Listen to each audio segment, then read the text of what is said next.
Good morning, Program Director. Thank you very much. Before we start with our program, I just want to have a few housekeeping remarks for our session today. I'd like to remind the students that while you are able to type in the chat, and if you have any questions, you may type in the chat, but we ask you to please not share any personal details to protect yourselves and others. And at the end of the program, there will be an evaluation that we would like you to complete. I'm going to introduce Dr. Mahlambi now, who is going to do the welcome address. Thank you, Dr. Mahlambi. Thank you very much, Dr. Berger, and good morning to our colleagues and good morning to our students. You are welcome in this session. Let me start by saying to the members of the college management that is led by Professor Magwe, esteemed colleagues, and most importantly, our students, I would love to say to you, good morning. On behalf of the college, it is both an honor and a privilege to welcome you to this student orientation session. We acknowledge the leadership and the vision of our college management, whose leadership seeks to ensure that our college remains academically relevant, it is ethically grounded, and responsive to the needs of our society, which is the student population in this case. And their commitment creates an environment within which teaching, learning, research, and innovation flourish. And to our students, today is about you, both the new and the returning students. You are the center of the university's existence. Every lecture prepared, every assessment designed, every policy developed, and every support structure established ultimately serves one purpose: your academic success and holistic development. You arrive here with diverse backgrounds, aspirations, needs, and talents. Some of you are first-generation university students. Some are balancing work, family, and study. Others are pursuing long-held dreams. Regardless of your journey, you belong here. Your presence enriches this academic community. University education demands discipline, intellectual curiosity, and resilience. It requires you to engage critically, manage your time effectively, and take ownership of your learning. But you will not walk this journey alone.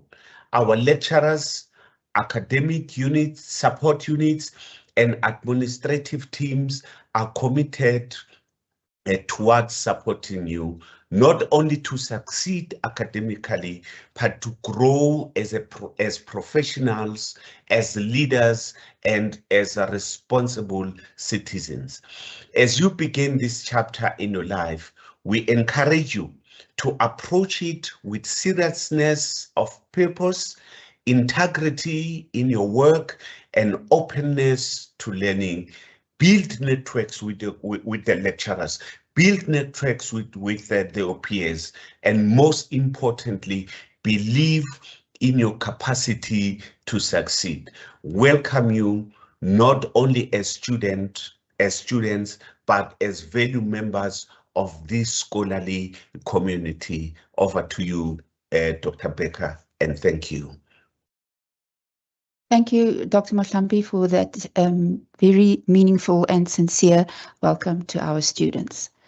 I see that there are hands up. We are not going to take any hands now. I am aware that the chat is closed, so we will let you know when and how you will be able to communicate and ask questions.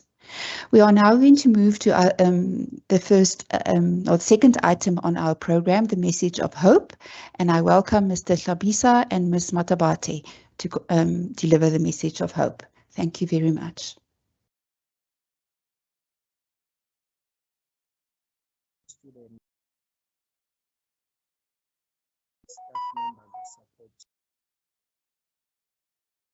I'm not sure whether the sound is clear, Doc. Mr. Hlabisa, if you could maybe just turn up your sound. It's a little faint. Now, Mr. Hlabisa, we cannot hear you at the moment.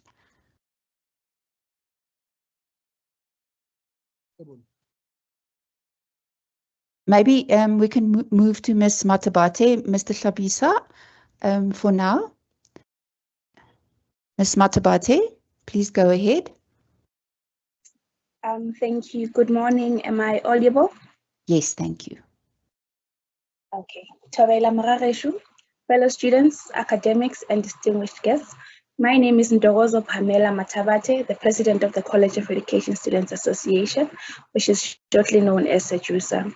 Our office is based in UNISA Sunnyside campus in building 10, room 035. I want to make it known that as student teachers, as postgraduate student teachers at UNISA, we stand at the crossroads of professional responsibility, academic ambition, and personal commitments. And while distance learning gives us flexibility, it also presents real challenges that need to be acknowledged and addressed. Colleagues, we stand here with concerns regarding the support and attention given to postgraduate students. We cannot assume that since these students are doing advanced qualifications, therefore they know their way around the system. These students are expected to survive like islands in deep oceans, but this is frustrating because there is no one to hold their hand when they get overwhelmed by academic pressure. We all know that postgraduate students are complaining about the lack of support they receive from supervisors. Additionally, they have to balance parenthood, employment, and other adulthood issues faced by society and studies at the same time. What is the Department of Student Counseling saying about these students, because they also deserve to be offered the same amount of student support given to undergrads? They also experience technical difficulties during assessments. They also experience non-responsiveness from their lecturers and supervisors, as well as academic stress and pressure. Postgraduate students are recipients of a huge neglect from the college. Their learning material has limited information, while they are expected to go beyond existing horizons for research purposes in order to complete their qualifications. Additionally, they are limited bursaries from the university for postgrad students. We are all aware that the economic status of our beloved country and how it affects the youth.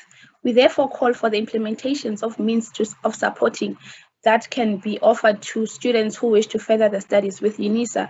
There are hardworking students who do not necessarily qualify for the merit bursary. The college must identify the students and offer them a second option of funding, so they can achieve their dream and further their studies in comfort without debt. SEDU is for students, and it must be evident. In conclusion, postgraduate students must not exist in isolation. Our college must lead by example in this sense.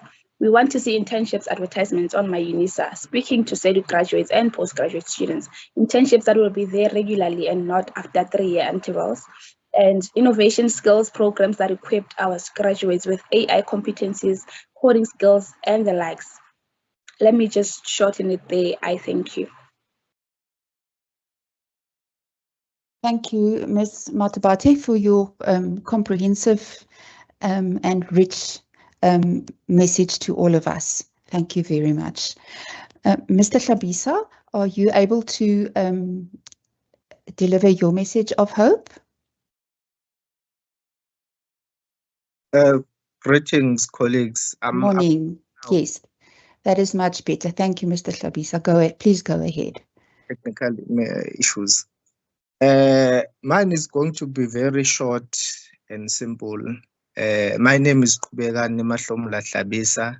a postgraduate office in the National SRC. To fellow students, your journey starts now, and it's upon your effort and energy to make sure that you achieve what is important.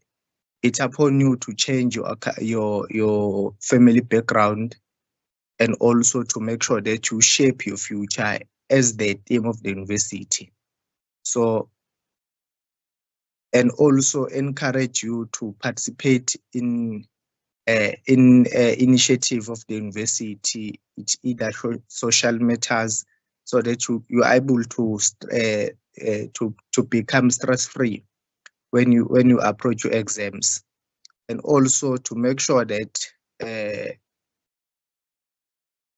in your academic journey you rely more or to the resources given to you from lecturers, from the support staff of the university, and also to make sure to make you aware that the Faculty of Education has performed very well in terms of results and so forth. So it's upon you, student, to make sure that this journey it becomes success to you and also to your personal growth. UNISA it's a very biggest university in the global world. So make sure that you make this opportunity successful. And also thank you, Program Director, and have a great year. Thank you, Mr. Shabisa, for your well-considered message of hope. We move on to the next item on our program, academic writing, and I'm inviting Dr. Porto to please share with us your insights on academic writing. Thank you. Thank you, Dr. Berger. You have 20 minutes, Dr. Porto. Okay. Thank you. Please let me know when you can see my screen. Your screen is visible. Thank you. Okay, perfect. Thank you so much. Good morning, Sanbonani. I'm Prof. Porto from the Department of Science and Education, and today I'm going to take you through academic writing, and maybe you won't remember everything that I'm going to say, but at least take one thing, like just note one thing after the session that this is something that I want to go and actually explore it further. Okay, first thing, I have a quick question. You will just raise of hands. You don't have to say anything, but raise your hand if this question does imply to you. My question is, have you ever used AI to write an assignment? I'm not here to judge or anything, but just raise up your hand if you have used AI to write an assignment. I'm seeing so many hands that are already up, and maybe others are shy. I know that others are live. Thank you so much for that.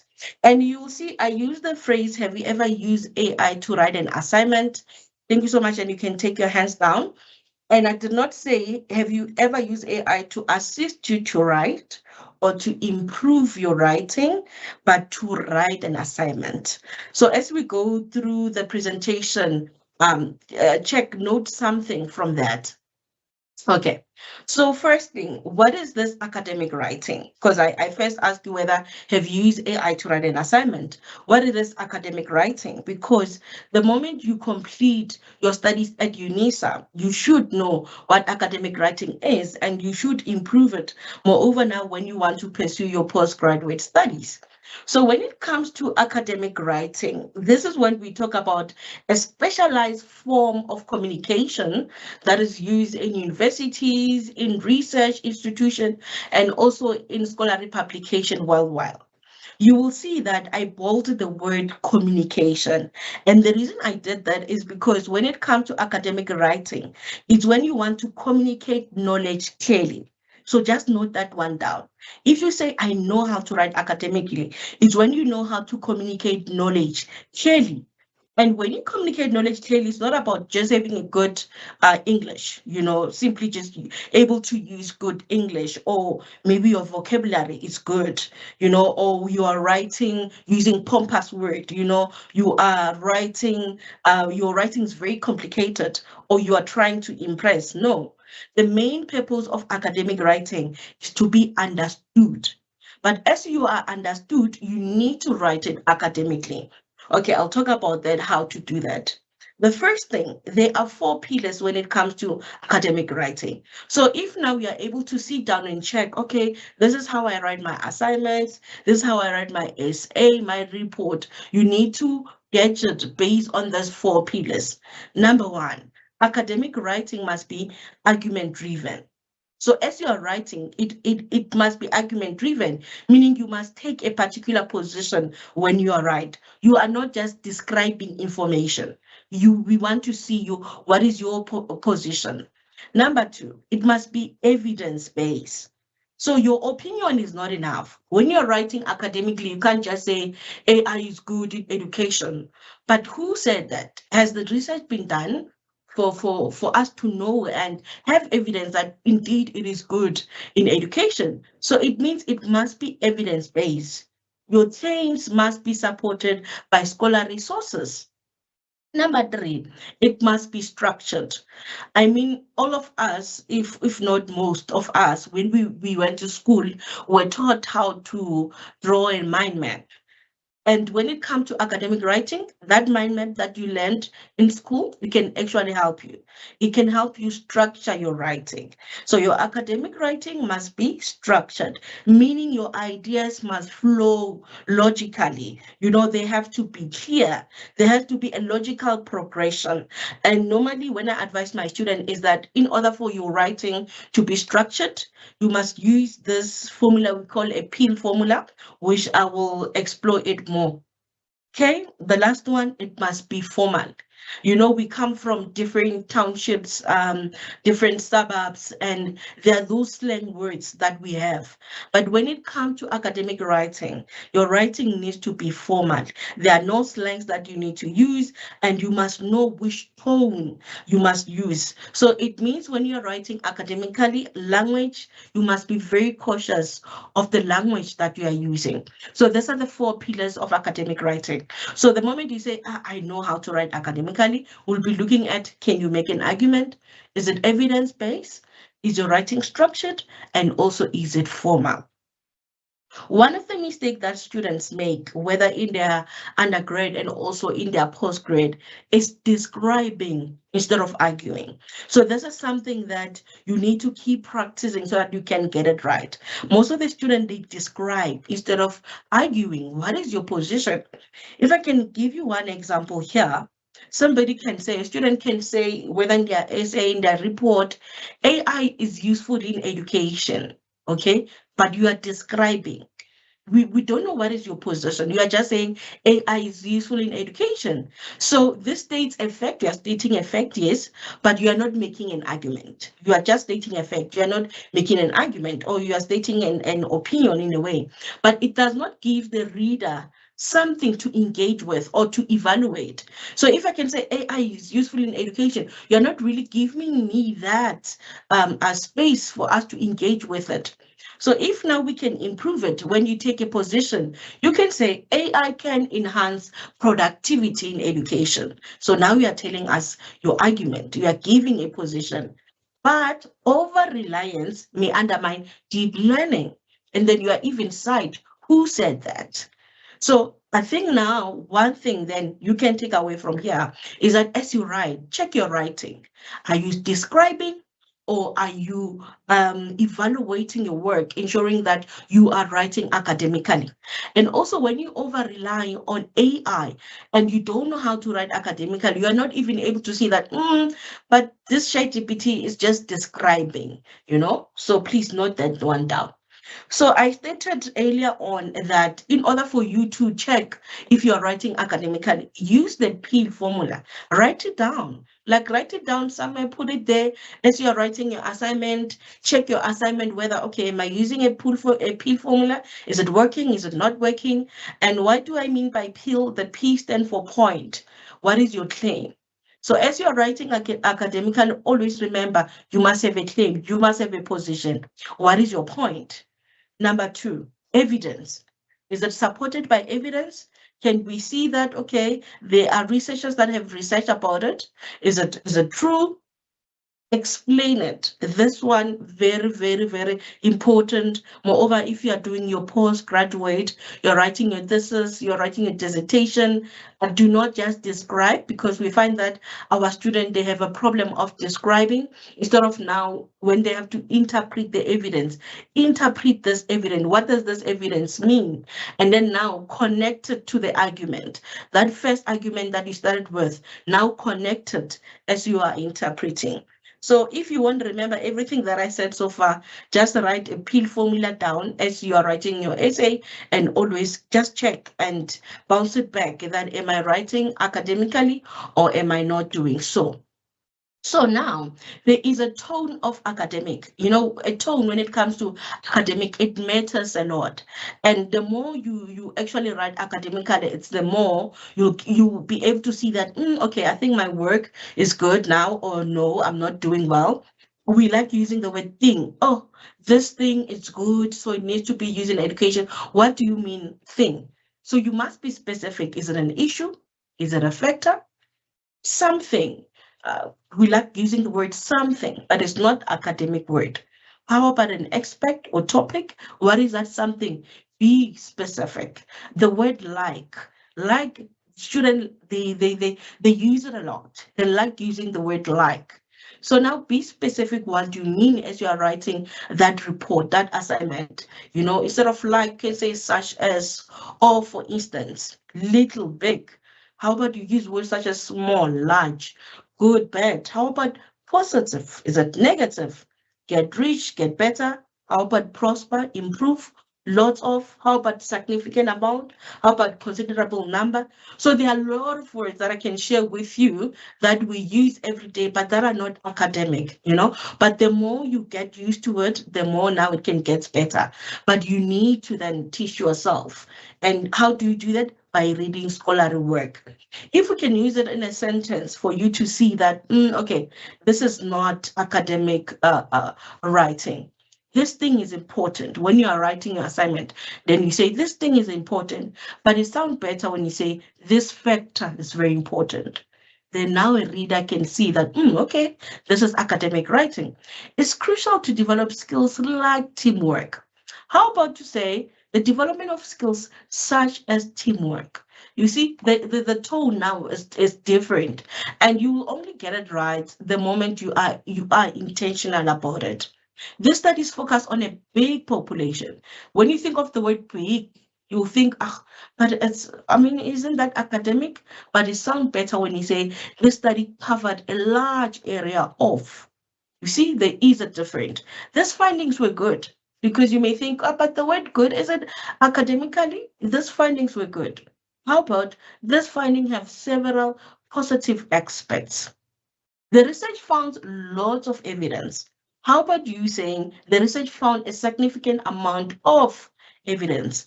So now I even gave you like examples so that you can see the sound, the tone. Now it sounds different. So the only way for you to get it right, again, I repeat, is for you to read. Read scholarly work, read articles so that you can get use of academic tone. And when you're done with your studies at UNISA, you can say, oh, I know how to write academically. Use citation and references. This is very important, which I did say it when we were speaking about the PEEL and also the pillars of academic writing. evidence-based. Academic writing needs to be evidence-based. We don't just care about your opinion, but then are your claims supported by what is already there on literature? So using citations and references is very important. Number one, you need to acknowledge the source of information that you have used. If you use your ChatGPT is going to hallucinate, give you wrong references, and then you reference them. Then the next thing you get 0 on your assignment, and you're like, but what happened? It's because your lecturer will be able to see that, but that reference it does not exist because ChatGPT hallucinate. Hence, my first question was, have you used AI to write an assignment? Those AI are supposed to assist you, improve your writing, your grammar, but not write for you. And the moment you learn academic writing, you're even able to know that, but ChatGPT doesn't like to write formally. It will use those tone that is not academically. Use one reference style. So there are different references style. So it is important that you communicate this to your lecturer, that do they have a preferred reference style, or can you use any, but then you must use one, meaning that you cannot use Harvard referencing in your in-text reference, but when it comes to your reference list or your bibliography, you have used APA. So use one reference style. In-text citation, it is important to do in-text citation. Moreover, if you are busy with your postgraduate studies, as you are writing in-text, whether it can be through parenthetical citation, this is when you have stated an argument and then you are supporting by evidence and you put it inside the brackets, or your narrative citation, this is when you are narrating who said that, Alex Randa in bracket 2008 said this and that, or argue that and that. So in-text citation, it's important. And again, if you're not sure whether you should be using it or not, communicate this to your lecturer. Include a complete reference list. So at the end, it's very important to include that complete reference list so that your lecturer will be able to bounce back and check if your reference is correct, or as I said, you use ChatGPT and ChatGPT is hallucinating and has gave you references that do not exist, because it does do that a lot. It helps avoid plagiarism. I mean, we do know about plagiarism, which Dr. Rangwateke will touch on academic integrity, but then the moment you do not reference, it's like you are stating a claim that somebody else has researched about it and it's already published, but you did not acknowledge the author. So as you are referencing, it helps to avoid plagiarism. It also helps to for the lecturer to see that, oh, okay, no, Lerato did study and Lerato was able to acknowledge where the source is coming from. Okay, but again, AI is here. Now what? We can't run away from AI. And I'm not saying do not use AI. I use AI, and I'm sure you also use it. Hence, there were so many hands when I said, do you use AI to write? There are different AI apps that are already there. Like, for example, we have ChatGPT. I think this one is the most famous one that we are already using. They are Writeful. There's this Writeful that can help you with your literature review. Moreover, if you are busy with your postgraduate studies, there is Quillbot. Quillbot, it helps you when it comes to paraphrasing. There is Semantic Scholar that can help you when you are looking for different sources. There's Consensus AI, which is also good when you are busy with your literature review. There's Elicit AI that is also good because it's able to you give it a question and it can give you the top articles that have been written based on that question. So you explore it and see. There's Jenny AI. Jenny AI is more or less linked to ChatGPT. And then there is ScienceBase. ScienceBase can help you with your literature review. And there is Notebook LM. And you'll see with Notebook LM, I have highlighted it in red. If you don't know about it, go and do more research about Notebook LM. It's very interesting. Moreover, when you are a student, you can just give it like your notes, and then it can turn those notes into a podcast. Maybe when you are busy cleaning, I heard Miss Matabate was speaking about like we have our postgraduate students that are working and sometimes they don't get support, and you know, they have to juggle between their studies and also them being weather mothers and all that. So notebook LM is very interesting because now what you can do, take your notes, put them there while you are cleaning, while you are at the gym, while you are walking. You can actually listen to a podcast of the notes that you have given it. So it does so many things. Just go and explore it and see how you can learn about it. You can check your YouTube videos that are already there to see how to use it. You can check your TikTok. I'm sure 90% of you, before you came into this meeting, you were on TikTok, and I'm wondering what were you doing on TikTok. So you can check videos like Notebook LM, check how is it being used. Trust me, you will see how beneficial it is. But my question then to you, after telling you all those different AIs that are there, is AI helping you to learn or just helping you to submit? So this is your decision that you need to make. You know, are you using AI to write the assignment, or are you using it to assist you, to improve your work, to improve your grammar, to brainstorm ideas? How are you using it? That's very important. So AI, you can use AI to brainstorm ideas. I also do it as a lecturer. There is nothing wrong with you as a student. Use it. Use it to brainstorm ideas. Use it to clarify difficult concepts, but still go to your evidence resources to check whether those concepts are correct, because sometimes it can give you wrong concepts. Can help you improve your grammar. But AI must not replace your argument. You must have your own argument. You must have your own positioning, because if you don't have an argument and AI creates it for you, you're going to find yourself that your critical thinking, that's not there. You don't have a critical thinking. So we are not saying do not use it, but it should not replace your argument. And trust me, when you use it completely to have that argument, we will see that, oh, but Upumzile, man, this argument is straight from AI, because Vusile did said the same thing. Or Lisa also said the same thing. What is your argument? So AI should not replace your argument. Do not generate full assignment for submission.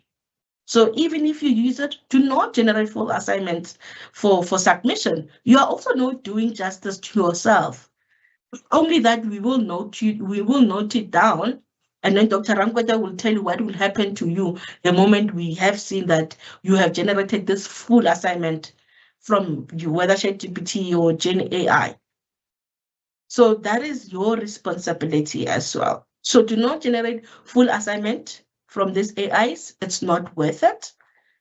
And use it using it without institutional understanding is also a big problem. So you can communicate this with your lecturer and ask them, how can I use AI in my lectures? I know in my lessons, I do communicate with my student. We'll talk about it, we'll bounce it, we'll even have some ideas on how can you use it wisely. Okay. And then you as a student, you are responsible for accuracy. So it is your responsibility to ensure that there is an accuracy use of AI. You'll find that, and I've also heard this from my other colleagues, that somebody, you go to ChatGPT, ask it question, and then copy it as it is, put it in your assignment. And you find that the assignment says, yes, you are correct. This is the correct answer. The person took it as the way ChatGPT said it and put it there and just gave us evidence. Without us even checking, you just give us evidence that you are using it. So you are responsible for accuracy.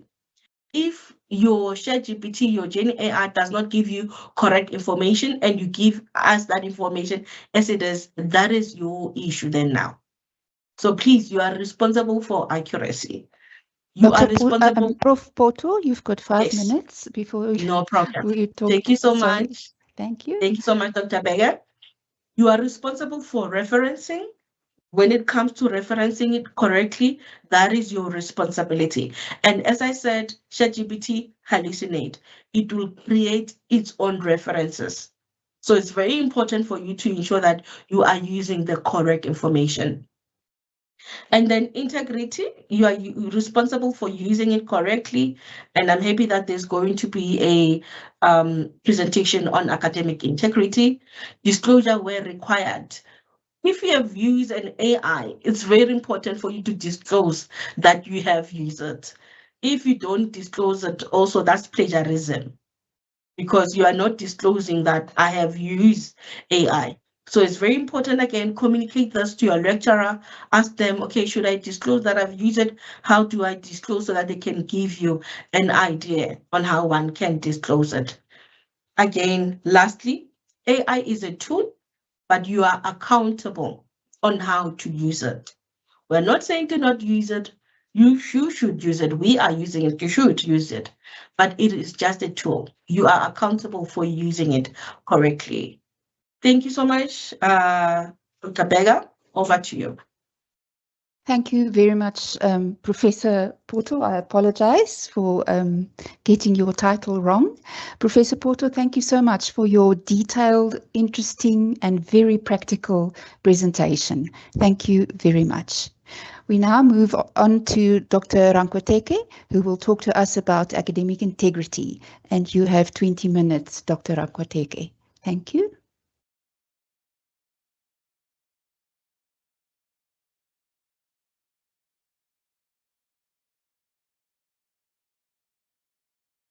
Perhaps just before Dr. Rankweteke joins us, students, I'd like to remind you of two important issues. If students are unable to access the portal, they must please join the orientation session on YouTube.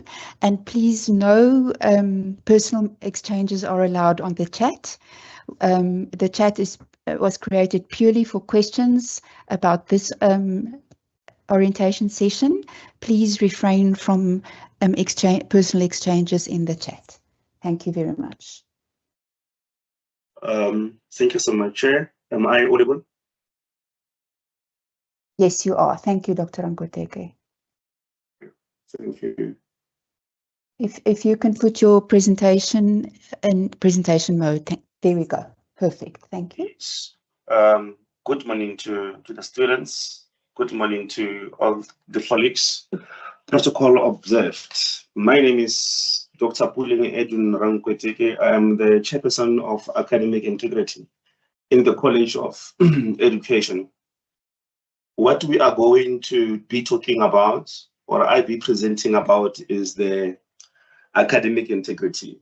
As Prof. Porto has said, there is really a lot going on, especially in terms of the integrity of the qualifications that we offer, especially across all the institutions in the world, South Africa in particular, because of students learning these things a lot due to their exposure and so forth. Hence, quoting from what Prof. Porto has said, some of you now were on TikTok, and you know, as you browse, you'll find a link to say how to humanize AI and all that. So, but that also the question comes about the ethical use of AI. Because of at UNISA, we want to produce you to be the best when you go to schools, when you go to a different field of work. We don't want you to be someone who cannot apply what is learned during the course of their qualification. Trying to understand the college processes for handling disciplinary cases, including prevention, investigation, and resolution. What usually happens is that in our college, we are having a committee of academic integrity where I'm the chair and there is the deputy. And within all the departments, we have representatives whereby we try by all means to advocate or to make students aware and our fellow lecturers aware of what they should talk to you about in terms of the announcements on how to really make you more cautious or careful of what to avoid as the student, not to be implicated or not to exercise academic dishonesty. Also, again, you are having what we call Tutorial Letter 101. In Tutorial Letter 101, since 4 years ago, the information about plagiarism has been embedded in the document, which can be accessed online on your module site. So usually, how do we detect that? We detect that via marking. When we are marking, we will see that, so like sometimes you can tell when you read as the module expect to say, but this cannot be written like this. This is so, then that is when it leads curiosity. But we don't just say, I see this person was copying, then I conclude. No, we have tools that we use to detect that. We cannot just say you are copying. It's not common sense that you're copying. But if it's just suspicious, then we take it through the systems that we have or the proctoring tools that we do have. So that means that there is authenticity in terms of the cases that we bring to DC. That's a disciplinary hearing. We have different categories in terms of the cases that you might be having or that might be contravened, meaning that there is the minor one that we're looking at to say that's naive, minor actions and so forth. In most cases, that one is whereby,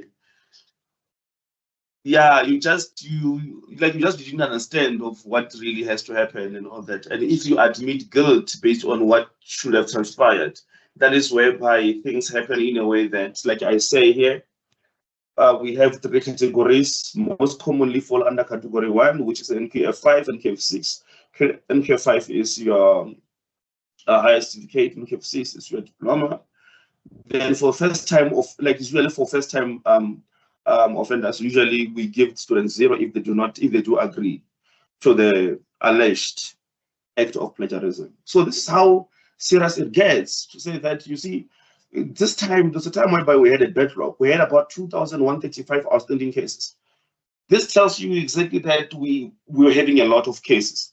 And we having a lot of number of cases, it means that it was our worry as the college to say, but what can we do? Because of we as educators, we do not want our fellow student teachers to fall within the students who are plagiarizing, as Prof. Photo has said, because of we want quality teachers to go to the field. We want quality graduates at UNISA, particularly in the College of Education. So we are striving by all means. The most important thing is that if you are not really aware or understanding the concept of what is going on or the dynamics, you are free to ask your lecturer. And I believe lecturers, as they're being encouraged, they are sharing the information via the announcements. So it is more based on you doing something that is more real, because if you do understand that there might be temptations to you as UNISA student, because if you understand the nature of you being a student in an ODEL institution, that implies that what happens is that you end up doing what? Not studying. There's a pressure for assignments.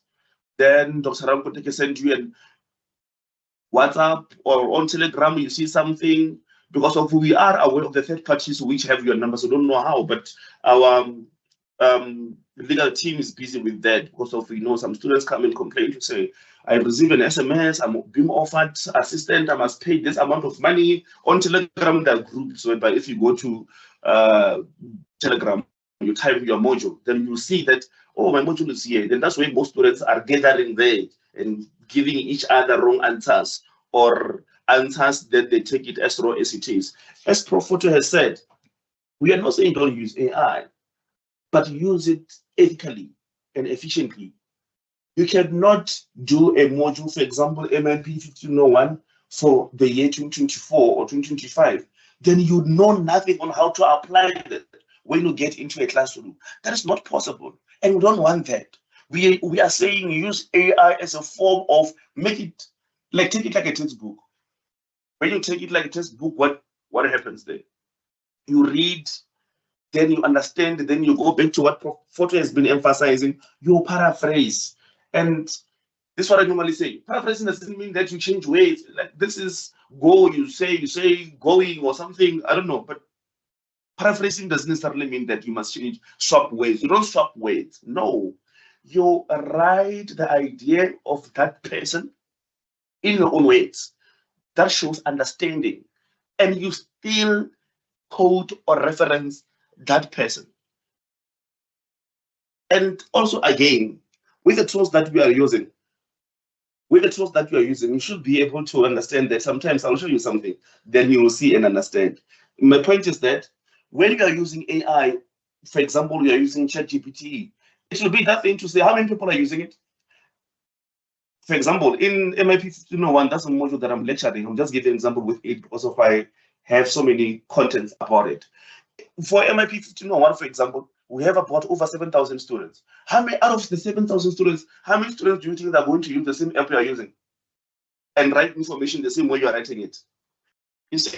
Then that's when we're going to have a problem. For example, this is very serious, as Prof. Otto has said. Once we find you have contravened the UNISA rules of academic integrity, this is what's going to happen.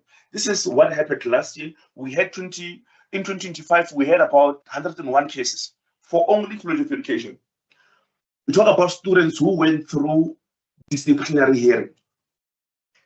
We had about how many? 101. Fraud, we didn't have fraud this last year, fraud cases, because official fraud cases are mainly about students who are going to do teaching practice, but they don't go because of some things that are clever. They don't go, they just go like, I don't want to forge these things. Then we are having experienced lecturers at UNISA, the College of Education, who are very trained to see such. Then when they take it further, is fraud. Fraud is the usual. What happens is that we either open a case with SAPS against you or we suspend you at your institution permanently. Plagiarism, we had 101. So plagiarism comes in so many ways. As Prof. Otto tried to explain, that plagiarism comes in so many ways, but you must avoid that by all means, because we are trying to produce quality teachers here, not replicas of AI. These are the tools that we are using. For those who are training students, they are more aware of this. As I said, there are these tools that we use at our disposal, and you know them. We are telling you about them now. We are having Moodle proctoring, we are having iris invigilation, we are having Invigilator app, and we are having Turnitin. In terms of Turnitin, that is whereby some of you, your portfolio and your assignments will be taken in. Then when it comes, it be higher than usual, your lecturer will talk to you about it. But if it comes to be higher than usual, therefore you're going to be scared there. We are going to be scared there. That is when you'll be said, you'll be flagged for the act of academic dishonesty. And we don't want that for you. The Invigilator app is the one that is commonly used, especially for examination. This one, it has a very big eye of an owl. Tells you that we are watching you. So all this proctoring tool simply means that as much as we are not at the venue-based, but we have systems which can do what venue-based can do. In most cases, what happens is that when you write the examination, students be talking, they discuss the question paper, or sometimes they just share the same information and so forth, of which is not what is being required. And this is the form that we fill when we suspect that you will copy. Then that is where your academic future is being disturbed here. It's either this will determine your fate, whether you will have a good academic record or not. Because of if you go through the disciplinary hearing and you are found guilty, like those 101 students there in my previous slide, you will know that that information is going to appear on your academic record. It will state that you were suspended at UNISA for some time. It will say that. It has to say it. Because of we don't have you that you be the part of the victims so that you can be disadvantaged in job hunting. And I don't think as a principal I can be like between the two candidates, the one with academic suspension and the other one without. I don't think it can be.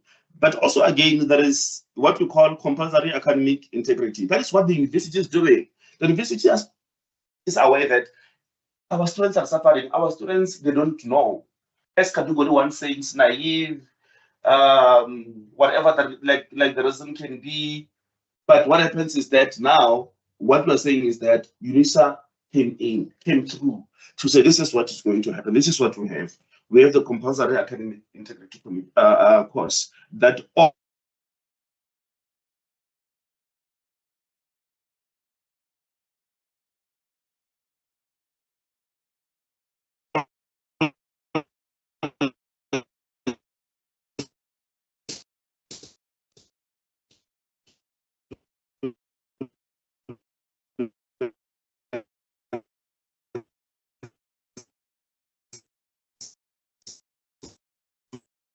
Dr.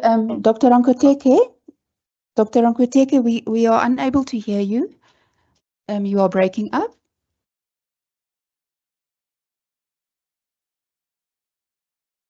Audible? That's better. Thank you.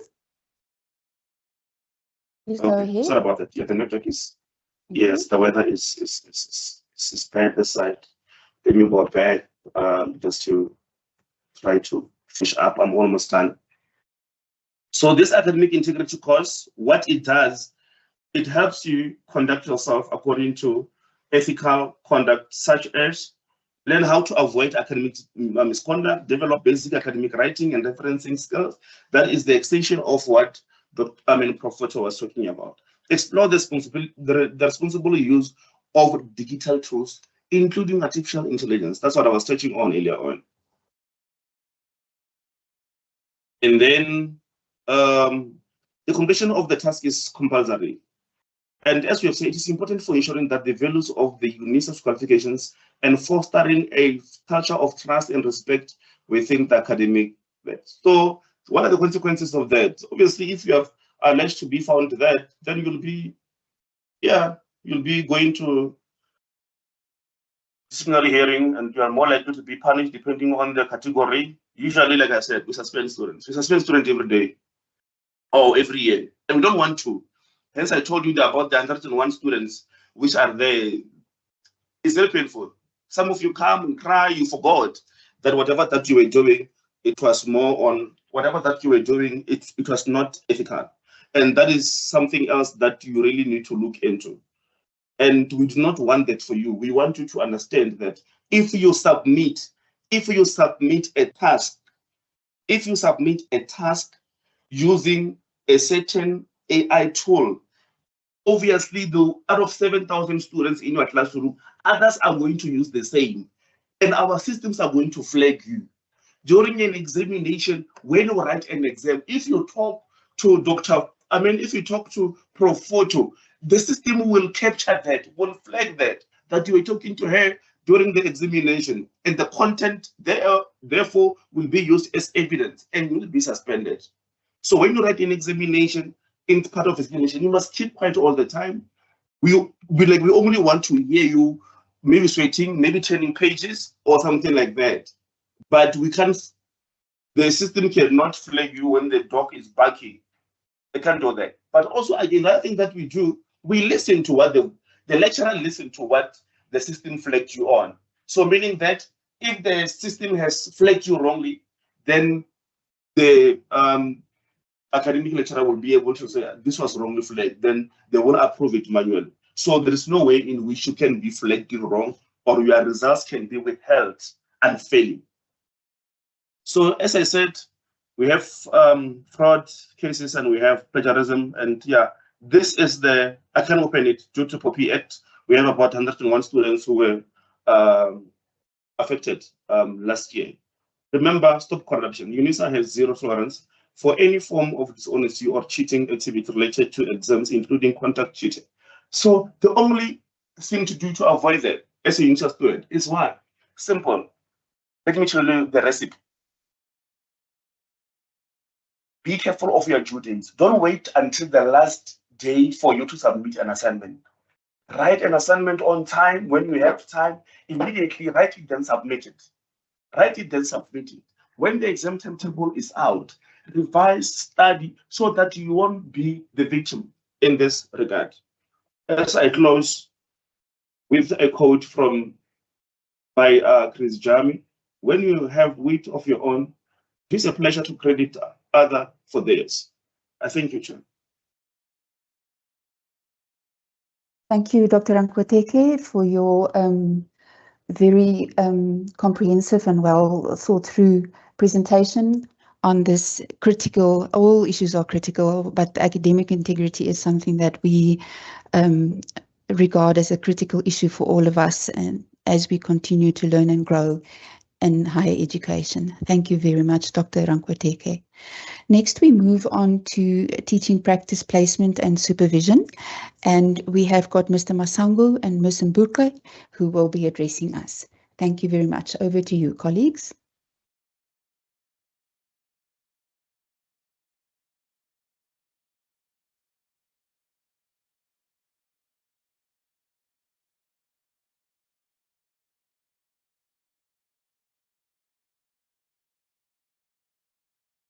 Mr. Masangu, Ms. Mbuke, are you with us?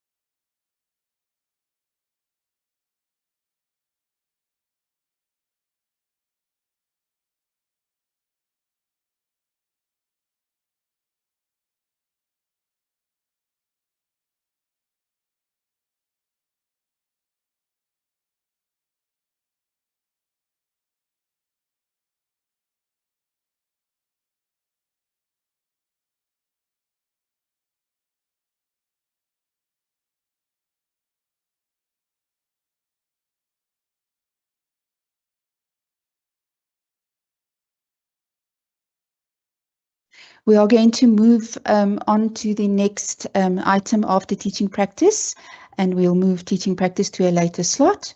Then we will then move to assessment, something in higher education that in any education environment, which is a huge focus for all of us.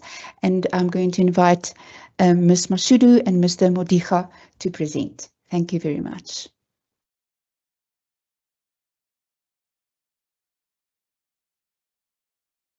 Hello. Good morning. Am I audible? Yes, you are. Thank you very much. You are welcome to share if you have a presentation. There we are. We can see it if you put it in presentation mode.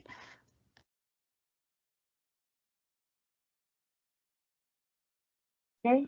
Thank you very much. My name is. It's not in presentation mode yet. Not yet. There we go. Thank you very much. Okay. Thank you, Program Director. Good morning to the colleagues and the students. My name is Mashudu Chikakisa. I am from the Directorate of Student Assessment. The Directorate of Student Assessment is the directorate that is responsible for both formative and summative assessment, but I'm only going to focus on the formative assessment. The summative assessment will only be covered when we do the examination preparation. So in this directorate, we are guided by the assessment policy.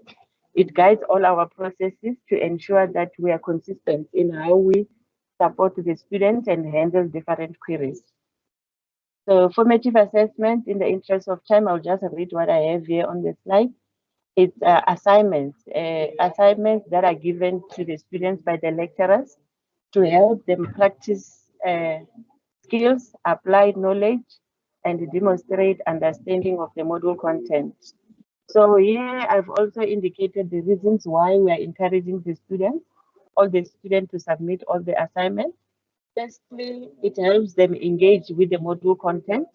I think the academics will cover more with regards to that. And it also, when you submit assignments and then the lecturer gives you the feedback, the general feedback, it's sent to the student. It's for the lecturer also to identify the gaps, and also maybe for the student also to also see the gaps with regards to the understanding of the content of the module. It also prepares the student adequately for summative assessment. Obviously, if you're going through all the lessons, all the study guides, everything that you have been given by the lecturers, it prepares you well.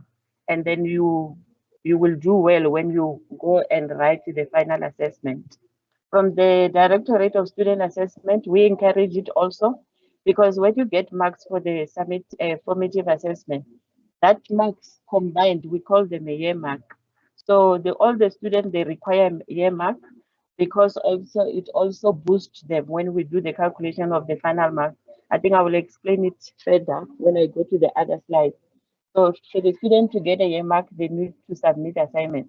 It also, the submission of all the assessment, it also gives them an opportunity to be granted examination admission.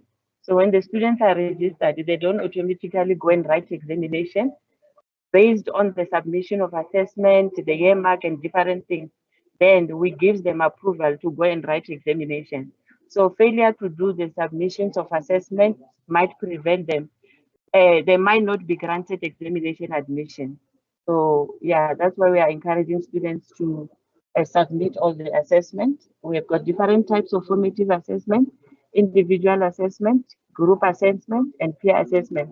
And the lecturers, they use different methods to assess the students. So on the screen here, we've got discussion forums. There are lecturers who will go for discussion forums. They've got online quizzes, which is the old MCQ assignment, external assessment, essays, tests, case studies, and oral. So these are the different types of assessment that the lecturer will choose. They choose how to assess their students. So the lecturers will create an assessment plan at the beginning of the year. So different modules have got, we treat them differently. They are not the same. They differ when it comes to the number of assessments. Some of the modules will have maybe only 2 assessments. If the student is registered for 5 modules, we're encouraging the student to read all the tutorial letters for all the modules, because the number of assignments will differ depending on which module they're registered for.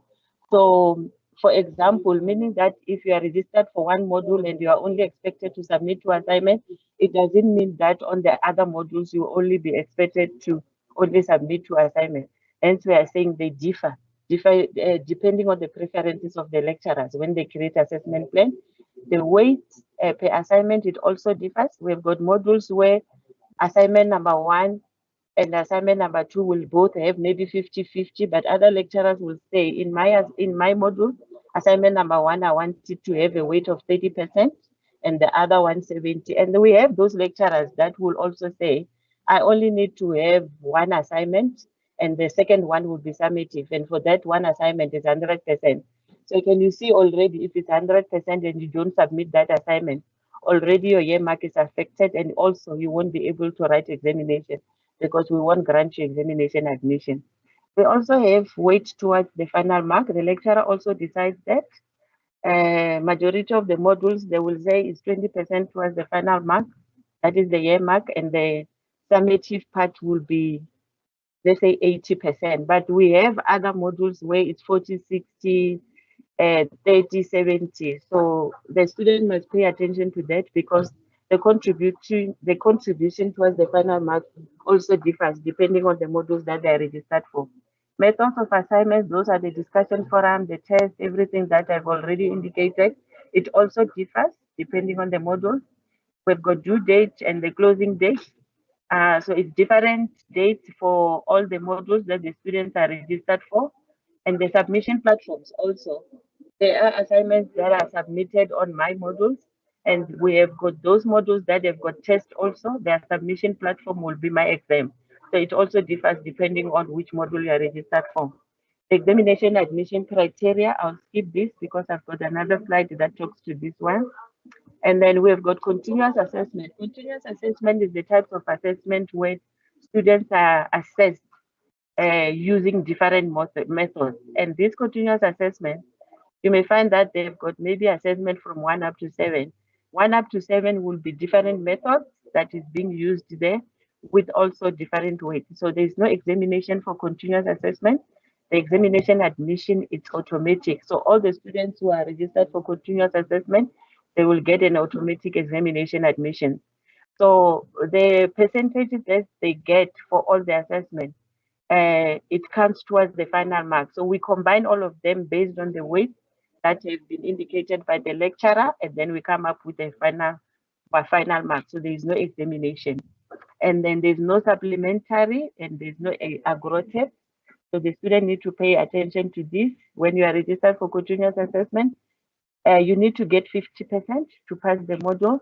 Anything less than 50%, you are not going to get supplementary, and you cannot apply for agro test because they are both formative assessments. And then assessment optionalities, when the lecturers are creating the assessment plan, they also indicate if an assessment is mandatory, elective, self-assessment, or compulsory. Mandatory, meaning that the marks that you get for those assessments is going to contribute to form part of your year mark. It's going to contribute. So if you don't submit, automatically you are getting a 0. Elective, the lecturer will indicate maybe, for example, assignment 1 and 3, they're in group 1. And they are both electives. It means if you don't submit assignment number 1, you can still submit assignment number 2. They both have same weight. If you fail to submit the other one, you can make it up by submitting another one. If you submit both, then the system will take the higher mark between the two. Compulsory one is the one that is extremely important. If an assessment is ticked as compulsory, failure to submit that assessment, you are going to get absent from exam results. So it's a must. That one you must submit. If you don't submit it, then you have failed the module. We've got other lecturers that also have self-assessment. They will indicate that on the tutorial letter. Self-assessment is for practice. It does not contribute towards the year mark, does not form part of the assessment plan.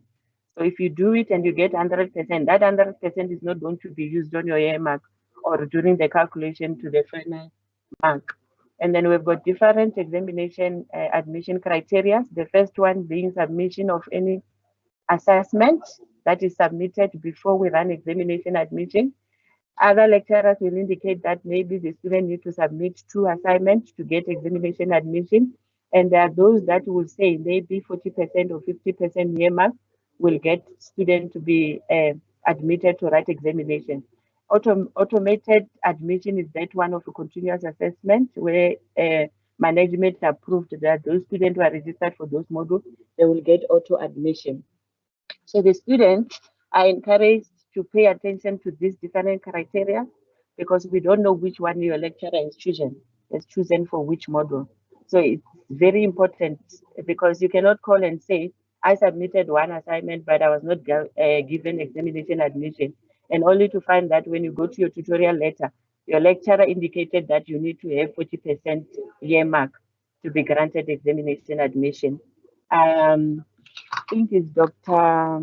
I don't want to pronounce the name incorrectly. Dr. Rankwe Teke already indicated a lot of information, already given information regarding the academic integrity. I'm not going to go deeper into that, but I wanted the student to know that with some of the formative assessments, we do use Turnitin. So Turnitin will also detect if you have copied from other students or if you have used AI. So Dr. Rankweteke already indicated the consequences that comes with that. Submission platforms, we've got my modules for all the assessments. If your module has got off timetable module where you are not given a timetable with the dates, where you go and write and submit, the submission will be done on my module. And then if it's a test for CSET and CAS, then they will submit that test on my exam. We don't accept email or hard copies assignments at all. So yeah, the student must pay attention to the due date so that they can do their submission on the system. So the support that we give to the student, we support the student with any challenges that is related to submission. Maybe there is a system failure. I've seen some of the other assignments that requires the student to go through a certain number of lessons before it opens for them to do the submission of assessments. So students must pay attention to that. Also the opening date, sometimes the student, maybe they cannot submit because the system is not open. So those queries must be referred to DSAA, who will assist the students with that. Assignment extensions with a proof, we need valid reasons with proof. If you were sick, then you can send it to DSAA, but we don't decide alone. We still refer to the academics, to the lecturers and get approval from them. Examination admission, I've already indicated the different types of examination admission criteria. If you feel as a student that you have met the admission requirement, but you were not granted examination admission, you can send email to us. We'll be able to assist with them. And then after that, we assist with post-exam issues. That is exam, after exam. If you want remarking, purchasing, and all those things, we can assist you with it. And the email address, where you can send all the emails with the formative assessment related challenges or queries, you can send them to assign@unisa.ac.za. Thank you very much.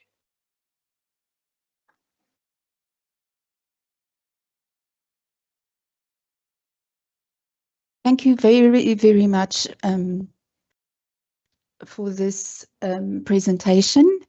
It was most informative and important, and thank you for the detailed way that you presented our assessments. Thank you very, very much. We move on now to our next item. I just want to see if teaching practice, Mr. Mahlangu, if you are available to present. All right, then we will move on to library services. Mr. Mamecha, if you are ready with your presentation, we invite you to share your presentation and start presenting to our students. Mr. Mamecha? Yes, good morning, Program Morning, Director. thank you. Thank you. I am ready. I'll try to share my presentation now. Thank you.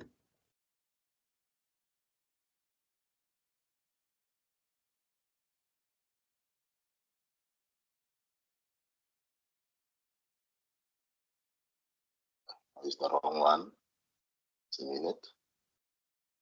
Thank you.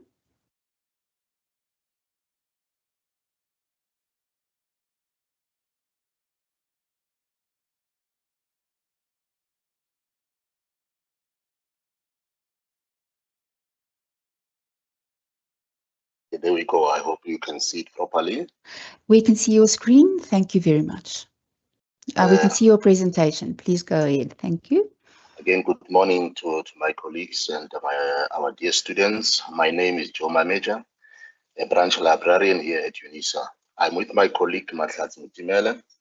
What I'm going to do, I'm going to take you through the service and procedures of the UNISA library. And thereafter, I'll hand over to my colleague, Mahlatsi, who will take our students through the online trainings that are offered by the library.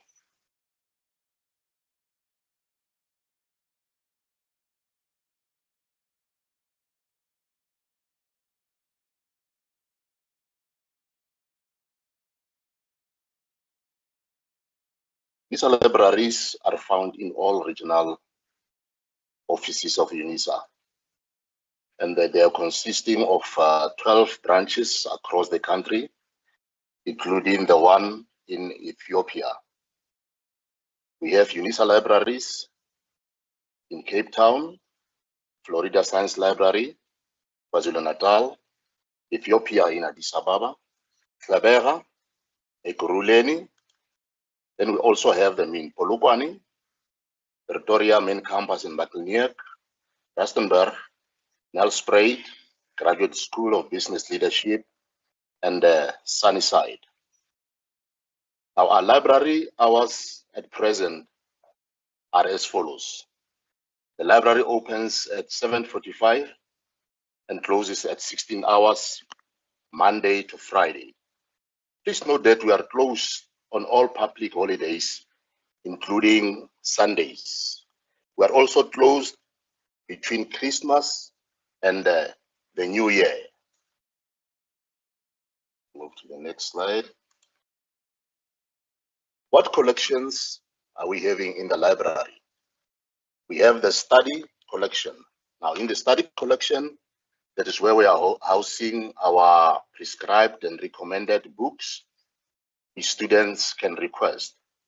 We have the general collections, the audiovisual collection, the archives and special collections, but also note that the archives and special collections only housed at the Macleneuk Library. We have the open shelf and research collection. I want to move to the next slide.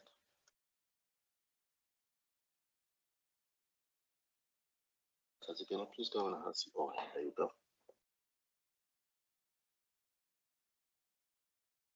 Then we have course reserves. What are course reserves? Course reserves are material prescribed or recommended for the student's course, for your course. They include journal articles, law cases, and chapters from books. You can access these course reserves by using the course code or the title of the article or the law case. Please note that you need Adobe Reader to view recommended materials in PDF. It's also important, students, to know that you need to claim my UNISA, my life password, because you're going to need this password when you are requesting books or renewing them on our UNISA platform. How do you claim my UNISA password? You go to unisa.ac.za and locate this page. From this page, you go to claim UNISA login and you follow the procedure.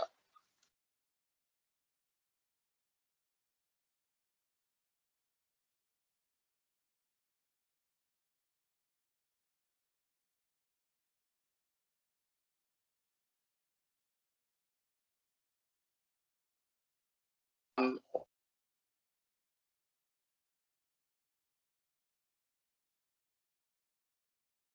mobile phone, on your tablet, and other mobile devices anywhere on the go. So you can access our library anywhere on the go.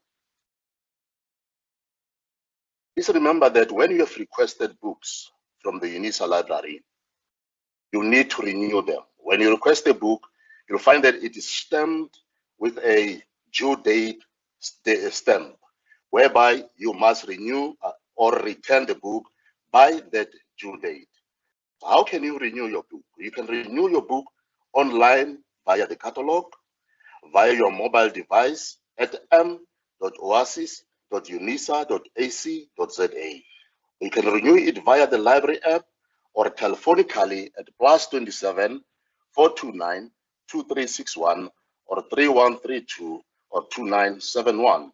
Or you can renew them personally at your nearest branch library.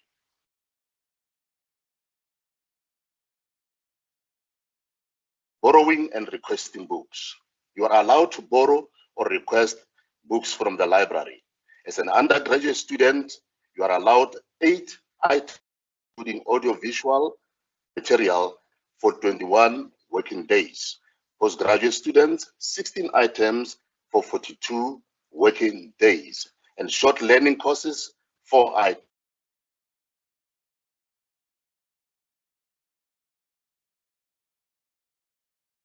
By post or being borrowed in person.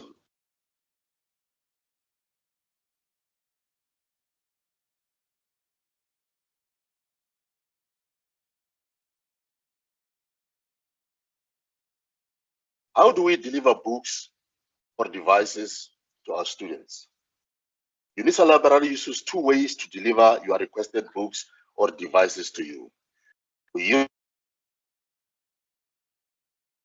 With courier, you can track the status of your parcel via My UNISA. Or we can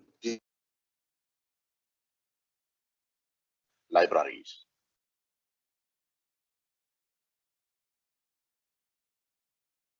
Remember that when you've borrowed material from the library, you need to return them. How do you return the library material? Library material may be returned in person at the main campus in the Maclean Library or at any branch libraries. But when you send books back through the post, use registered mail so that the books can be tracked and traced.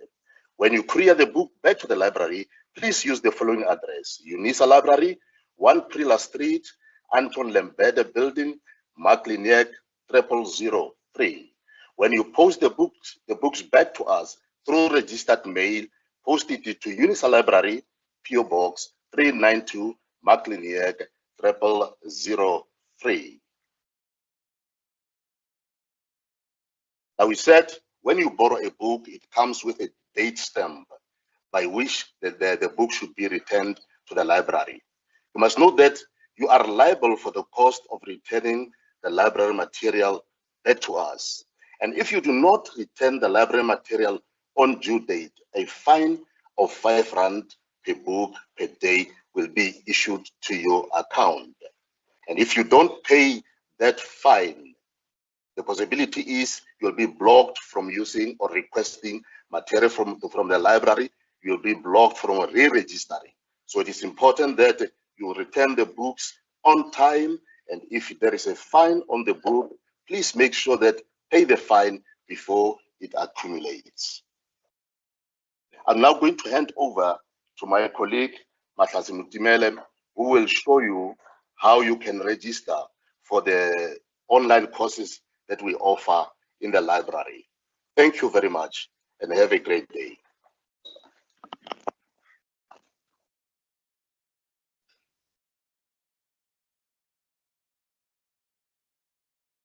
Good day, colleagues and our fellow students. I'll be taking you through to our online session where you can, sorry, I just want to share with you our library page and how you can find our trainings and where we'll be teaching you on how to request books, how to search for your literature and your e-resources. So we'll be using the library homepage. We are Hello? sorry. We can still see Mr. Mamecha's presentation. We are maybe if Mr. Mamecha can remove his presentation, and then you can share your screen. There we go. Yes, now we can see the library. Thank you very much. We can see it now. Thank you. Okay. And then what we'll do, we'll be using the library homepage to search the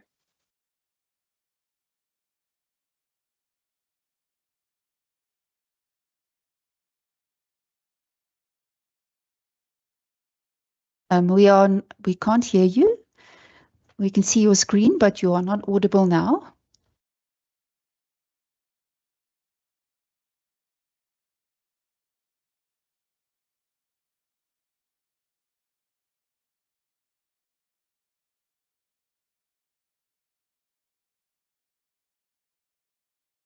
Could we perhaps just ask you to check your mic, because we cannot hear anything now?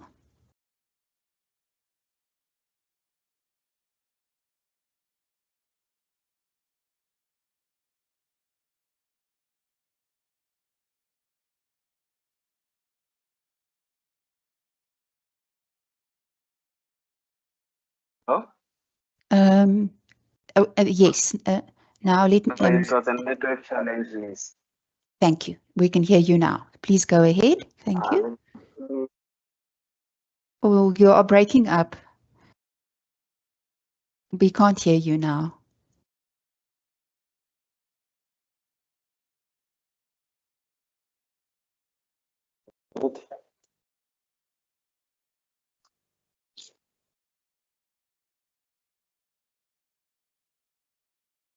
Please go ahead, then we can see if it's better now.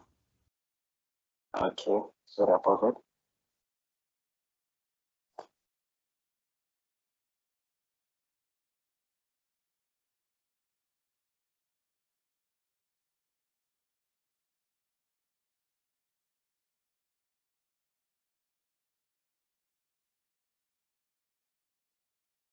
Hello? We cannot Yeah, hear. I'm back.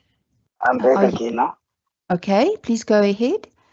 Yes, what we'll be doing, we will be going to a library homepage, and then suffering with the network. Let me move around. Okay, what I can do, I can share a link with you, but now what we're having is like we can't access our homepage. Okay, here we go again. We are in. Hello? Am I audible? Yes, we can hear you, and we can also see that you have moved on the page down to announcements, and now you are moving up again. So, yes, thank you very much. Okay, what will be happening is that our student can like log into this page and then find the online training when they scroll down on the training and events calendar. That's where they will find our training, and then when they book with this, that's where we'll be teaching them how to request books, how to search the library material on summons, and then how to use the library catalog, including the e-resources and e-publications. That's where we'll be like giving them all the information about the library and then how you can access everything. So booking is simple. Today we're already currently having like a class going on. The next class it will be, I think, 20 on March. We'll have another class 24. It will be March, somewhere around the 3rd of March. And then when they book, they'll just have to go through the link, and then they'll do all the registration there, and then everything will be taught there about the library, how to search, how to find books and reserve materials, how to use the e-books and requesting library material. Thank you. Thank you all. Thank you very much for sharing this information with us about the library. As Prof. Porto reminded our students, the important thing when it comes to academic writing is to read and read and read. And there is no better place than the UNISA library for that. It has an enormous resources. Its access to resources is enormous, and I encourage students to explore that. I just want to see if Mr. Mahlangu is with us to present on teaching practice placement and supervision. Mr. Shabangu, do we know if Mr. Mahlangu is with us?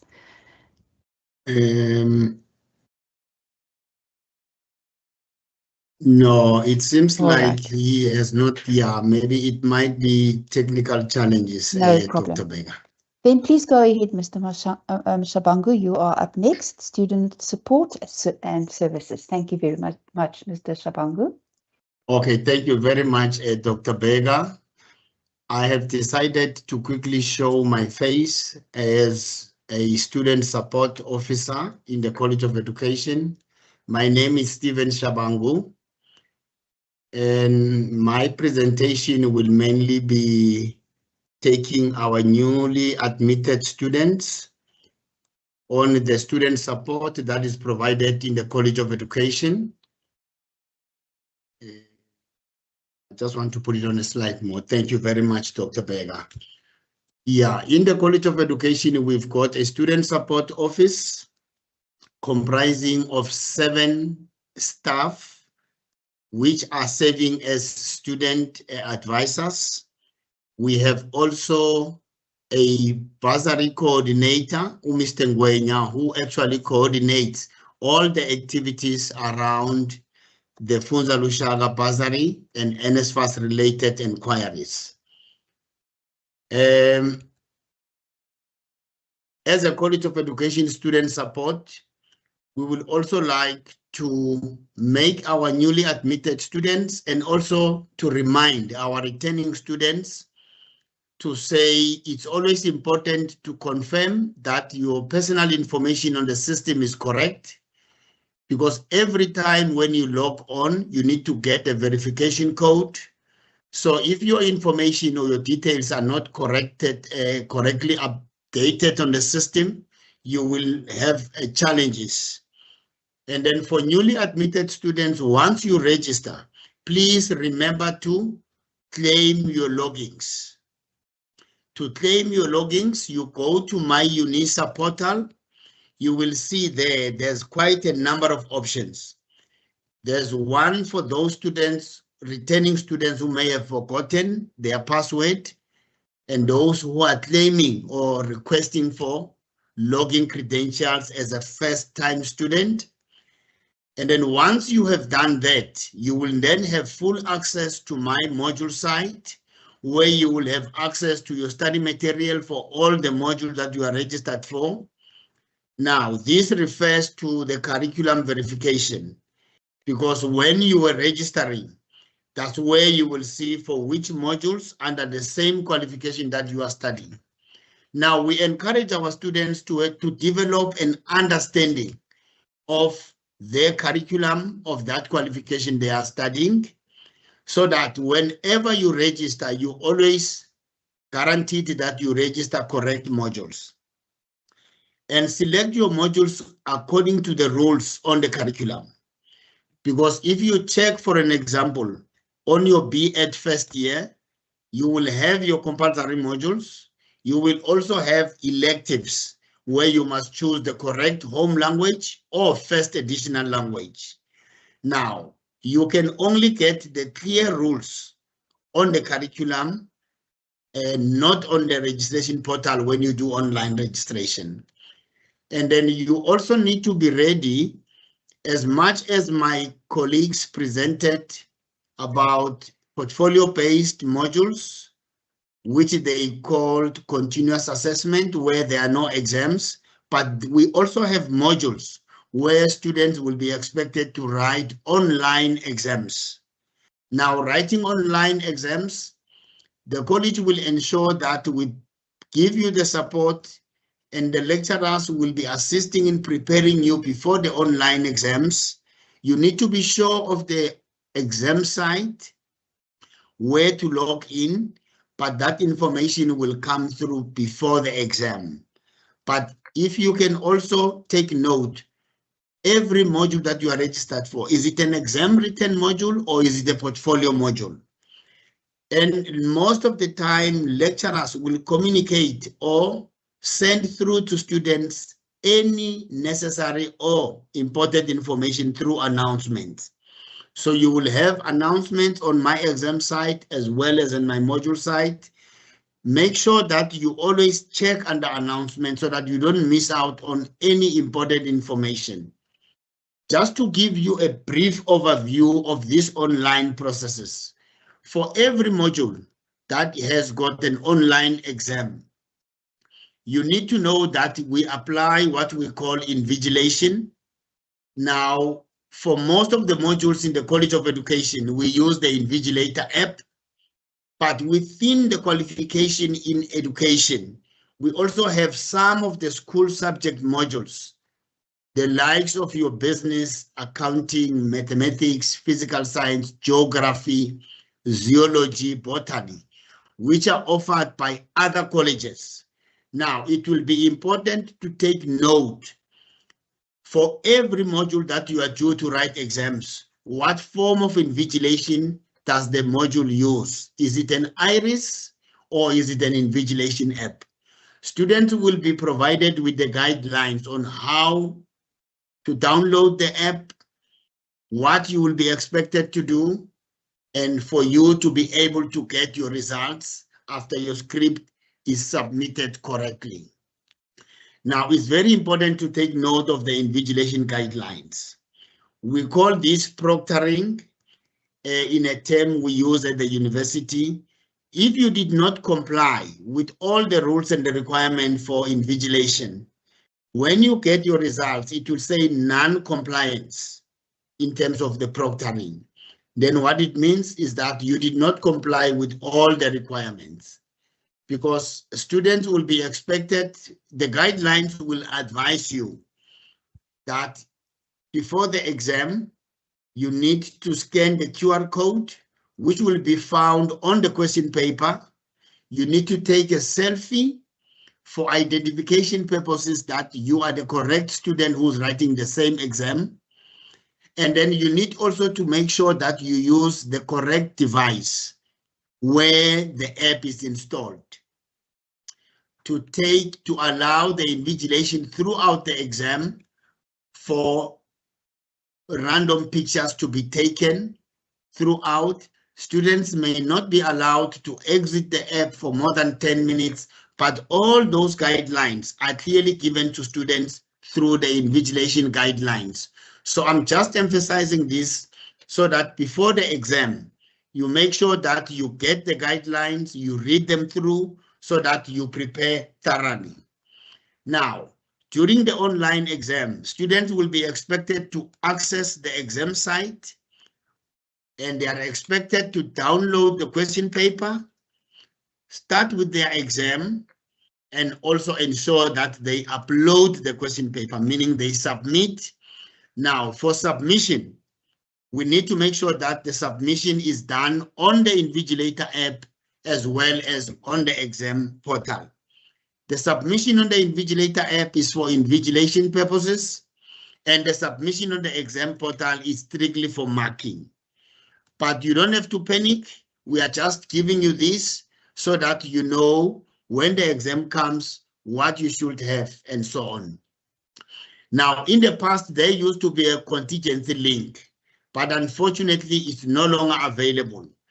So only scripts that will be submitted through the exam portal will be marked, meaning you cannot submit your script through an email or any other form.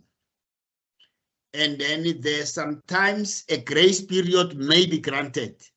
But if the grace period is granted, students will be informed to say there's a 30 minutes grace period. but we always encourage our students to prepare and write their exams within the allocated time.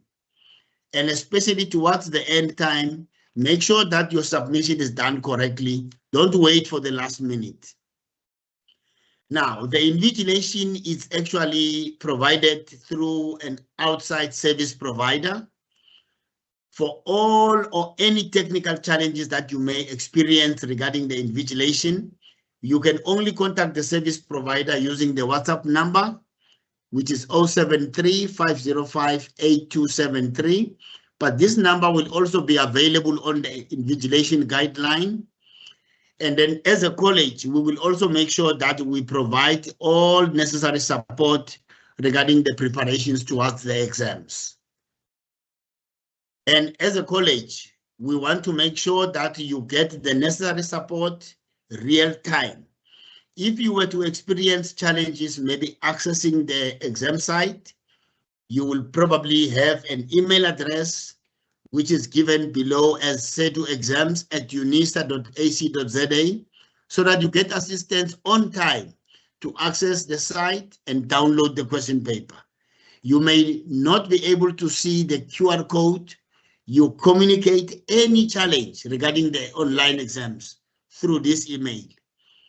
Please don't send any email inquiry regarding online exams to any other people, because they are not part of the exam team at the moment when the module will be written.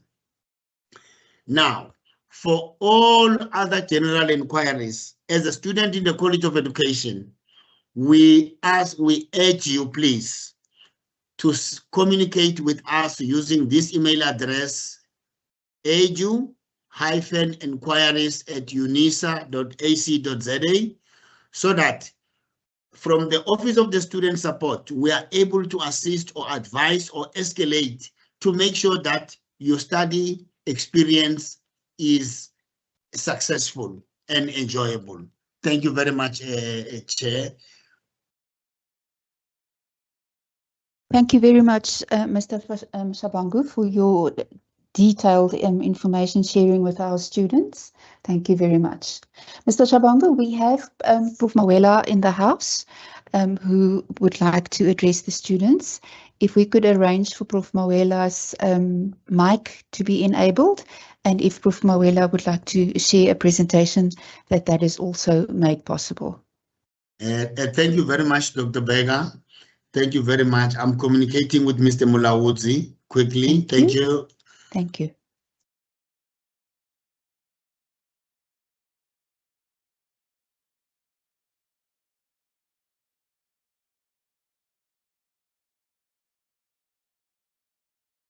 So thank you very much, everyone. We are just going to allow the program organizers to allow Prof. Mawela to have access to the mic so that Prof. Mawela can address us as well. Yeah, thank you very much, Dr. Bega. Mr. Mulawudzi has given Prof the access, and I want to believe that the mic is also active. Thank you. Thank you. Prof. Mawela, if you can confirm that you are able to use your mic.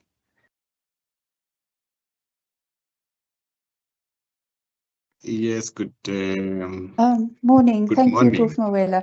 Thank you for joining us. Prof. Mawela is the tuition manager and also in charge of student affairs. Thank you for joining us, Prof. Mawela. We look forward to hear what you have to share with us. Thank you very much, Dr. Bega, and greetings to our National Office of Student Representatives, Mr. Tlavisa, and greetings to our SEDUSA President, Ms. Matavate. Thank you very much for joining, and all the presenters who have presented. Is much appreciated. To our students, I would love to say my office, which is responsible for teaching and learning, community engagement, program qualification mix, and student support, we are ready to ensure that you receive quality teaching and learning.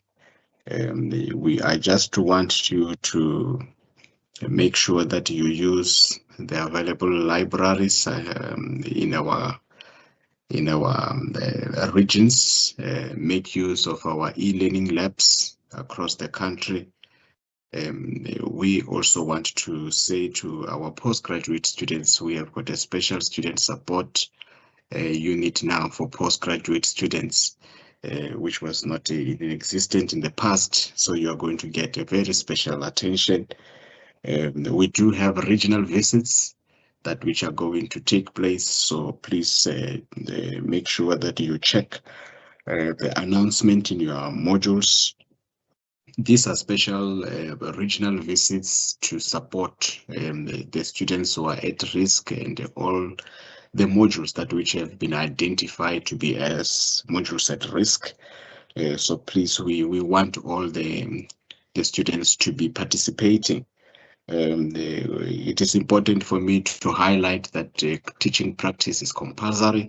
Let's make sure that we attend all teaching practice, and also make sure that you submit your portfolios on time.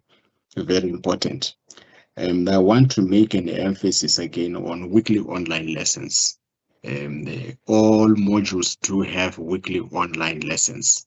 So please make sure that you check on your announcement each and every module. If you don't find in that module any announcement which is not speaking about weekly online, please ask the lecturer. Prof. Mawara said you must offer weekly online lessons. When are we starting? Mr. Shabangu is available. Please report such kind of things to say, in this module, we don't have weekly online lessons, because these are compulsory to support you. Why are we saying that? Each and every department is expected to have a pass rate, which is minimum 80%. And it is expected from each and every module to have minimum 80% pass rate. Again, it's expected from each and every assignment that all the students must not get less than 80% in all assignments. So can you see we mean business when we say online weekly lessons? We do not want to see any students still getting 50%. We want all the students to start passing by distinctions. You are teachers, and we're expecting you to be excellent in everything that which you are going to be teaching at school level. The College of Education has obtained 93.6% pass rate in last year's October-November examination, and it is still a top college in the entire university to obtain such kind of a percentage pass rate. So we are saying to the National Office of the SRC, the seducer, we can't drop the ball. The College of Education should take lead and be excellent in everything that you are doing. So welcome to 2026. It is a year that which we are going to do above and exceedingly, and we're expecting you as students to make sure that you are attending your classes, you are writing your assignments, submit on time, ensure that you are not aiming at 50%, you are aiming at 100%. And we want to say it's a shalom. Thank you. Thank you very much, Prof. Mawela, for your inspiring and encouraging remarks. It is, I hope the students will take it all to heart and know that they are supported, and that, yes, we are aiming very high at UNISA. Students, we are now going to have 20 minutes that we are setting aside for questions. I hope we will be able to allow that. If I can just be notified whether we will allow the mics or whether it will be in the chat, so that we can have questions. And while we are just making sure that we have the operations ready for you to pose questions, I'd like to just remind you that we will take questions that are focused on what was presented today. Let's make it a focused question and answer session on what we presented today. If there are any other questions, you are welcome to use the email address that was provided to you, so that you can make sure that questions that we are not able to answer now will be answered to your satisfaction. Thank you, Dr. Berger. I just received a confirmation from the ICT specialist that we will be able to take questions. If you pronounce the name of the person we are allowing, then the specialist and the ICT person will be able to activate the mic. Thank you, Dr. Berger. Thank you. So at the moment, let's see if I can see the names. Matabula, we have T. Matabula, followed by Amugelang. No, let me just see. And then we've got Hallie Jade Jill. Those are the names that I can see at the moment.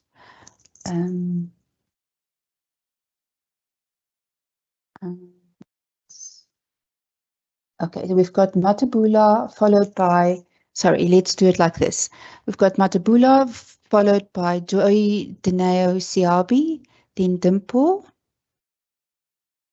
Motemekwane, Amugelang. Let's take the first four. We'll go to the first four, please, and then we'll take it from Hallie Jade again. So it's T. Matabula, Jay Dineo, Siabi, Dimple, and Amugelang.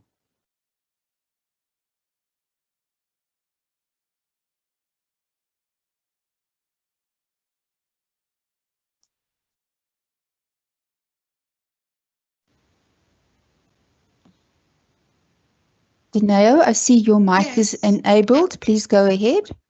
Yes, I just wanted to ask, I received my tutorial letter from the courier, but they only had one of my modules. Some of them, they said that it will be electronic, but some of them that I really need, they're not electronic, but they haven't been delivered, and I have emailed them to ask when it will be delivered, as I have one that is due in like the middle of March, so I need to start my,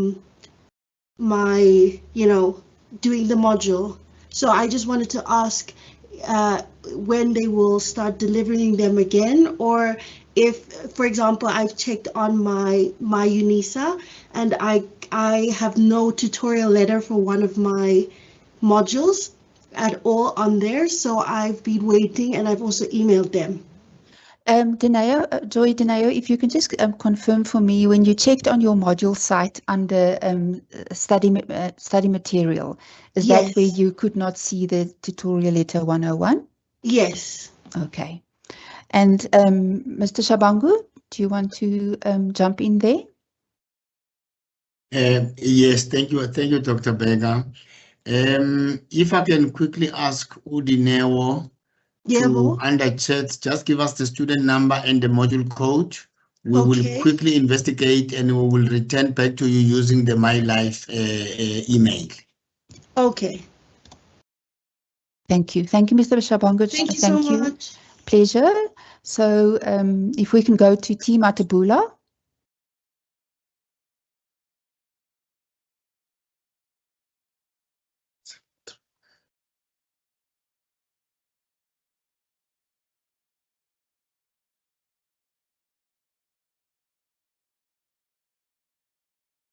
If we can open T. Matabula's mic.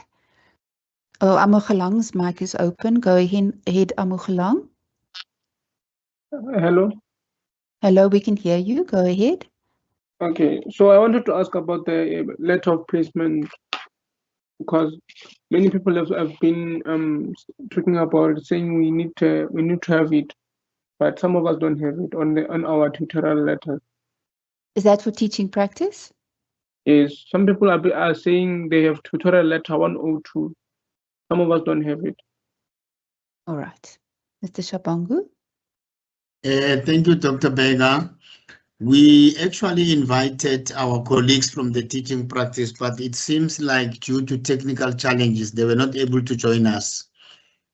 But as far as I know, is that the tutorial letter 101 and 102 should be available on my module site.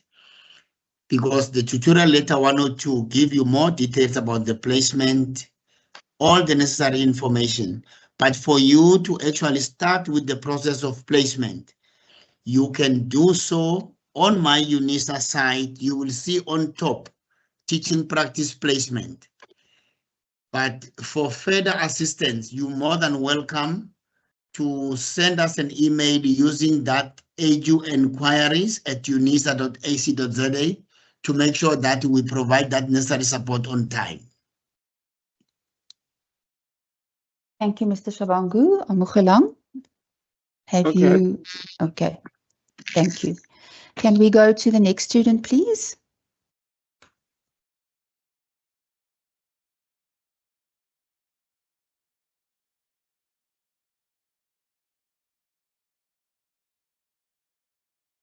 Go to this third hand or the fourth hand. Oh, good. Kamugelo, we can hear you. Go ahead. Morning. Yes, ma'am. Go ahead with your I want to ask about my AFK. I did AFK 1503. I'm doing AFK 1503 and AFK 1505, and then I just realized that I'm not supposed to do both modules. But then when I tried to, okay, I already cancelled 1505, AFK 1505. But then when I tried to re-register for 1506, which is I think that, yeah, that it didn't show there. So what should I do? Because I already like cancelled my AFK 1505 and now I'm doing like 9 modules. Okay, if I can quickly come in, Dr. Bega. Yes, please. In this case, Kamugelang, remember it may take a while for your request for cancellation to go through and be approved by registration. Oh, they did cancel my, sorry, sir. They did cancel my AFK 1505. Have you cancelled it already? Yes, sir. Yeah, because if it's not cancelled, when you go back to register, it might say you have selected too many under this group. Oh. Yes, until it's properly cancelled. Kamugelang, can I have your, can I ask you please to share your student number and your option on that under that same grouping of language conversational competency?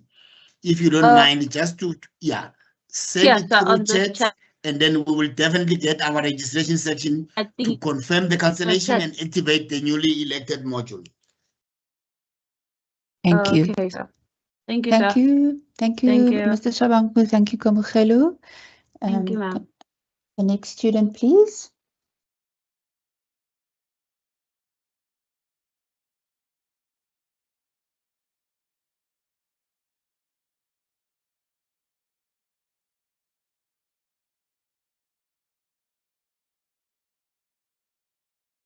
The next student is Gil.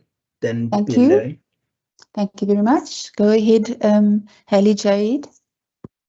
The mic is not open yet for Haley Jade.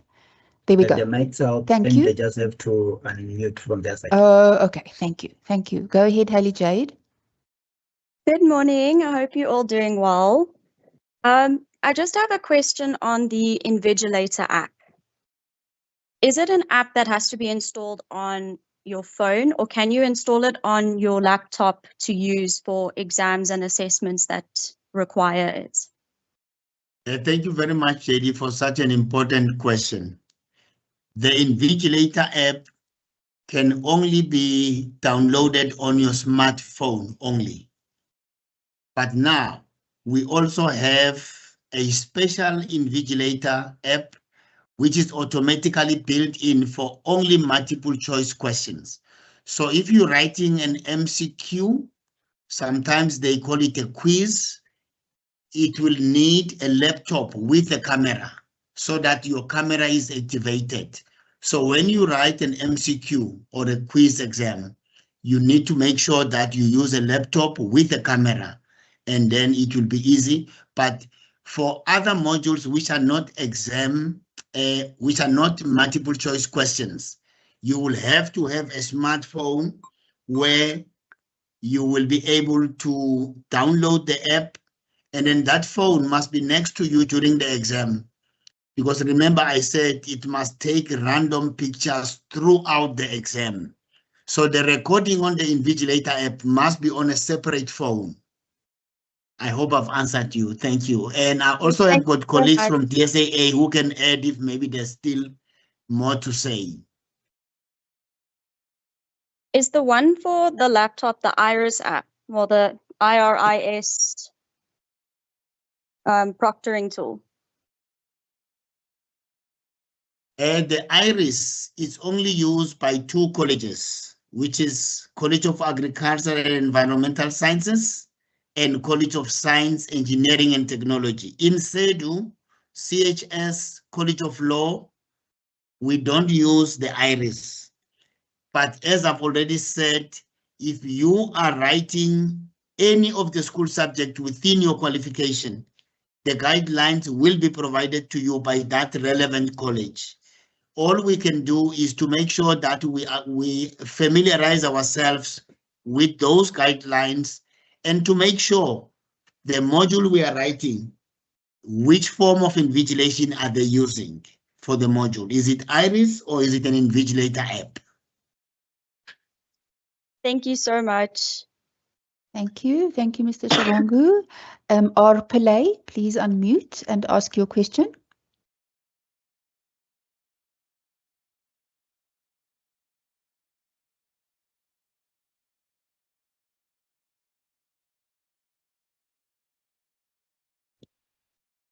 Hello. Whose mic is open now? Can we just identify yourself?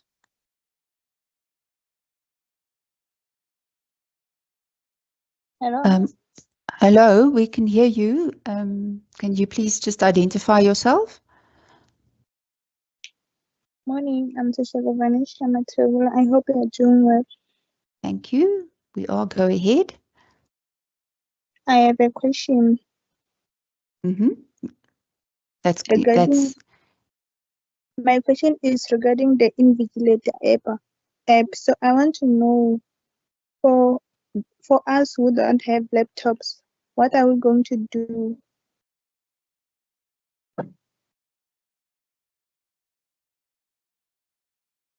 Hello? So you do you have a smartphone?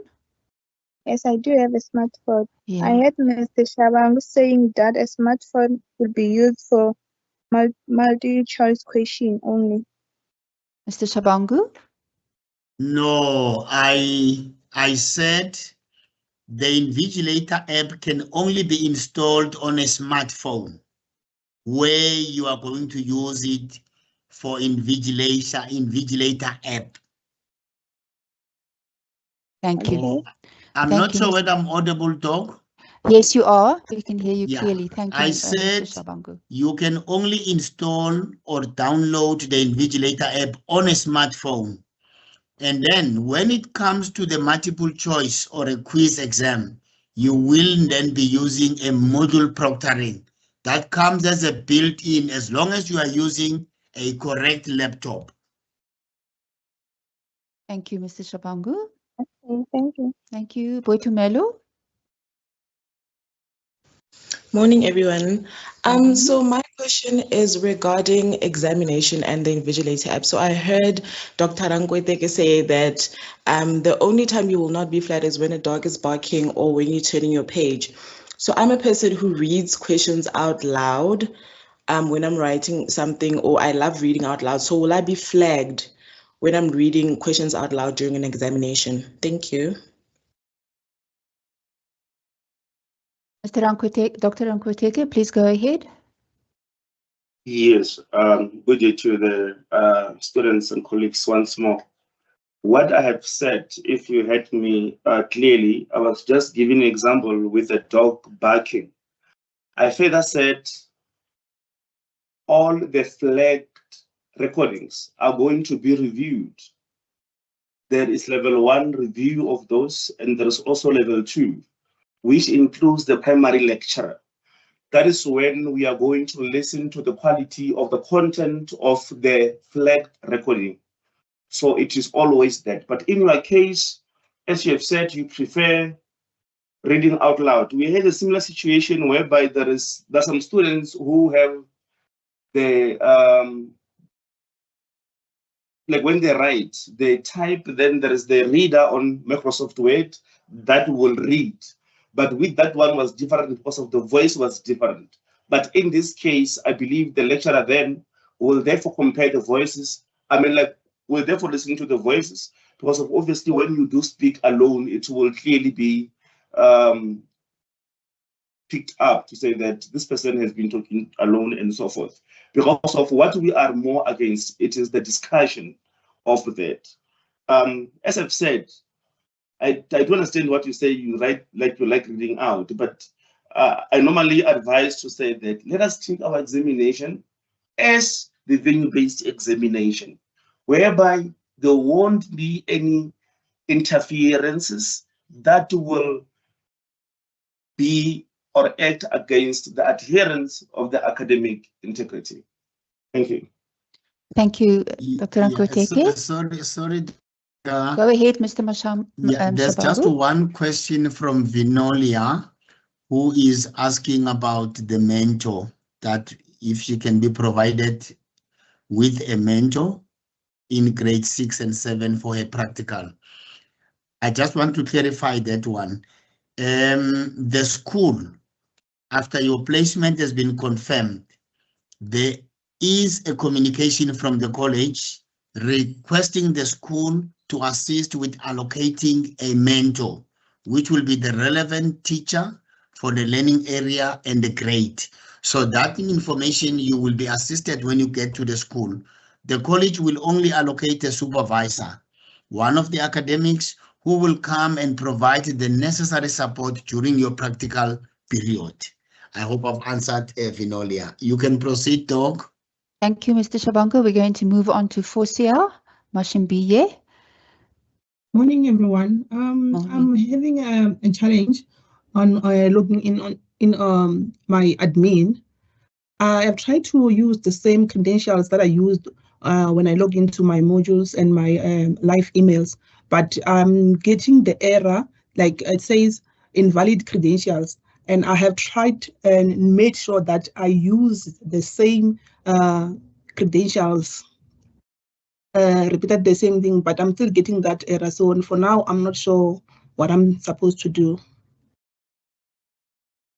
Yeah, maybe the advice, Dr. Berger, we can request the student to click on forgotten password. Then a new password will be sent. Keep it safe and make sure that when you type those characters, a capital letter remains a capital letter. If you can please just click on forgotten password, immediately you will be allocated a new password and try and see if you can go through. Mr. Shabanko. Yes, you can come through, Mr. Mlaus.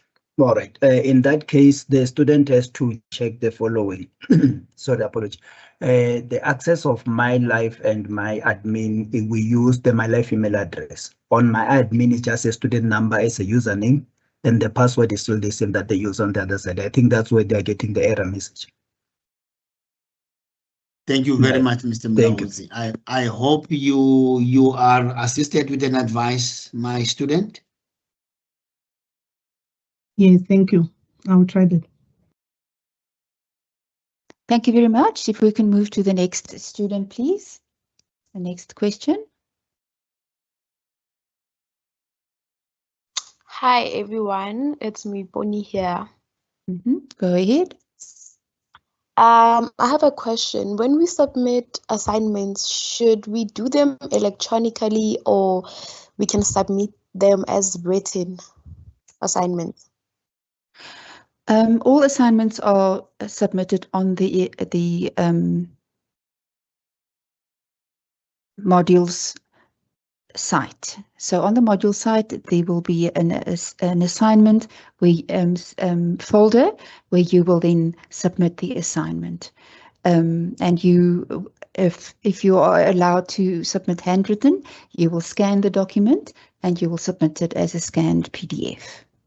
So we do not accept emailed assignments. That is what I wanted to understand. Thank you very much. Thank you very much.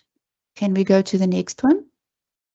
Good morning. I'm not sure if everyone can hear me. Yes, we can hear you. Go ahead. Perfect. Thank you so much. So I do have a similar case as I think it was Amkhelang, where I registered for both AFK 1505 and 1503. And the same situation, they've since cancelled the AFK 1503, but I'm also unable to register my 10th module. It doesn't give me the options that I'm supposed to have. So I've tried emailing. I was on call with a consultant yesterday for several minutes, but I'm still not winning. Yeah, if I can quickly come in, Dr. Berger, I've just yes, Kamukhelang and the student who was just on the platform now. Can you send me directly an email where you will explain that you registered this module wrong and you want this module replaced by this correct selected module? I will definitely get registrations to correct that error before the closing date. Okay, Mr. Shabang, and to confirm, do I send it to you via the edu hyphen inquiries? Yeah, if you can check under chat, there's an email address I've posted now. It says shabasm@unisa.ac.za. Shabasm. Yes. At unisa.ac.za. Okay. Yeah, even if you can send it through Edu, maybe if you may misplace my email, but under subject, just write for attention, Mr. Shabangu. Okay, shabasm@unisa. Okay. Thank you very much, Mr. Shabangu. Can we move to the next student, please?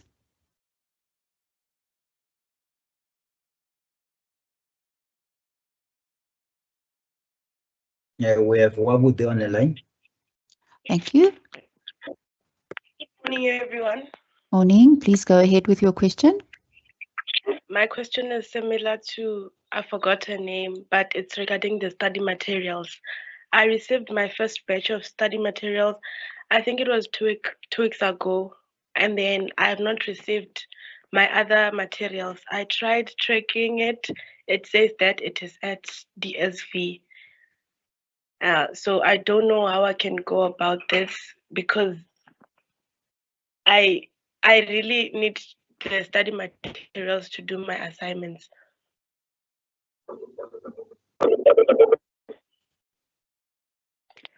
Thank you very much. Regarding the study material, normally you may find that some of the study material are posted from the main campus, Pretoria. Some are dispatched from Florida campus. And also depending when the registration was finalized. But please send an email to Edu Inquiry so that we can liaise or check with our dispatch SMPD section so that we make sure that you get the study material on time. Thank you. And also check, because for every parcel you receive, there's an inventory letter on top. For an example, if the study material is out of, it will clearly indicate they're out of stock. Sometimes it will also tell will be dispatched from Florida, meaning that this one is coming from Muklunek. But please contact us as soon as possible so that we can see how best can we assist. Thank you, Mr. Shabangu. Thank you, Wawudi. Kiabetswe, I see your mic is active. Good day, everyone. I hope you're good. My question is also about the Invigilator app. I was asking is it true that if you don't have a laptop, you need two cell phones to actually write your exam, one for typing and one for the invigilation? And also, I'd like to ask about, I know we did not receive information about the teaching practicals, but I was asking is it a must for you to do your practicals, whether you offer your languages or you can do it at any school? It doesn't matter, regardless of the languages offered. Thank you. Dr. Berger, I'm going to respond to the second one regarding teaching practice. If I may ask Ms. Mashudu or Mr. Mudiha to respond to the first one about using two cell phones regarding the app. Yeah, when it comes to teaching practice, number one, because this is the professional qualification, students must know that it is compulsory to register for a teaching practice in every level of study. Because if you don't do so, you're going to pick up a problem because the college will not allow you to register too many teaching practice modules. That's the first important information. And then secondly, remember you may be a student in foundation phase or intermediate phase or senior and FET. Now, in foundation phase, it is compulsory for every student to select a home language. And the same home language must be similar to what you did as a home language in matric. Remember in foundation phase, the 3 learning areas as a teacher that you will be teaching. It's literacy, meaning reading and writing. Now that's where the home language will come in. And then you are also required to select the first additional. So it means when you go for placement, you need to get a school that will accommodate you, because when you are going to present your lesson, for an example, in foundation phase, because you cannot be able to teach reading and writing in another language over and above your home language. That will be foundation phase. Intermediate phase, that's now a stage where specialization starts. It will either be mathematics and life skills, or mathematics and social sciences, or mathematics and natural sciences. So that one is straightforward. But when it gets to senior and FET, you see that they come in different streams. For an example, if you choose a stream in languages, be it senior FET languages, obviously when you get to select the language, you will have an option whether you take that language as a first additional or as a home language. The teaching methodology will determine that. But it's always important that you get that school where you will be conducting your practical, offering that language as one of the learning areas. I hope I've answered you. Thank you, Dr. Bega. Thank you, Mr. Shabangu. Do we have Mr. Modiga or Ms. Mashudu in the meeting to answer the question about the 2 cell phones?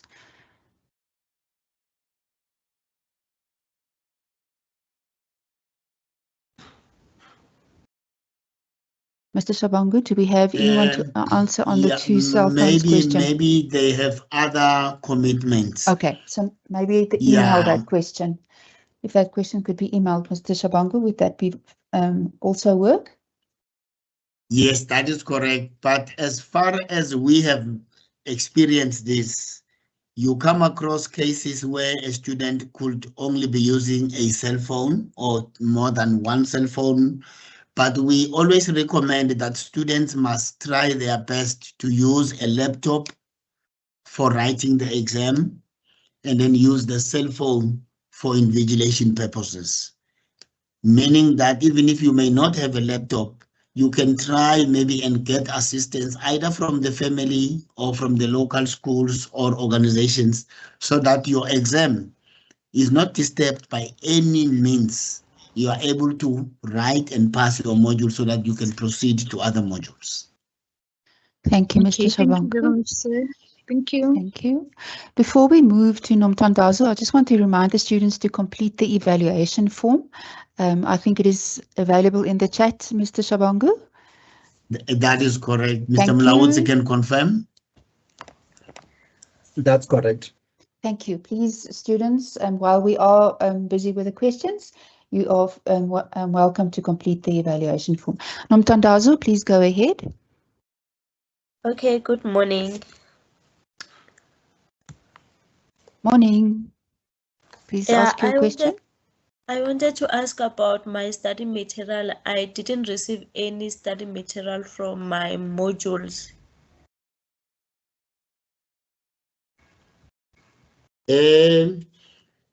Normally, the study material is only prepared maybe once your registration is finalized depending when that initial registration fee was paid, but the study material will be posted. In the meantime, we advise that you access the online study material so that you are not further delayed, because all the study material should also be available online. And some of the modules may not have hard copy study material, so you need to run first into online, and then, but definitely the study material will be couriered to you. Okay, thank you. Thank you, Mr. Shabangu. We Thank have you, Ms. Kenny. Gonzalez. Thank you, Kenny. Please go ahead.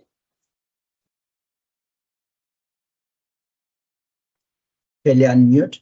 Oh, Kelly.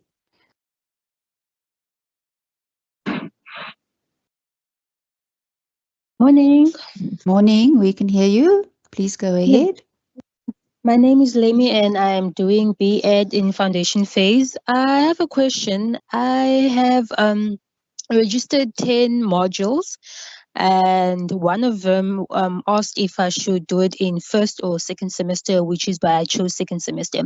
Meanwhile, the other 9 modules only gave me option of saying I should do it in all your modules. It doesn't give me an option of doing it in first or either in second semester, which is I want to do 5 in first semester and 5 in second semester. What can I do? Okay, no, thank you very much for the question. If you look under your foundation phase curriculum, you will see that under first level, you have group A with compulsory modules. All those compulsory modules are year modules, meaning that you don't have an option to take them either as a first semester or second semester. Also under group B, the English module that you must choose between first additional and home language, they are also year modules.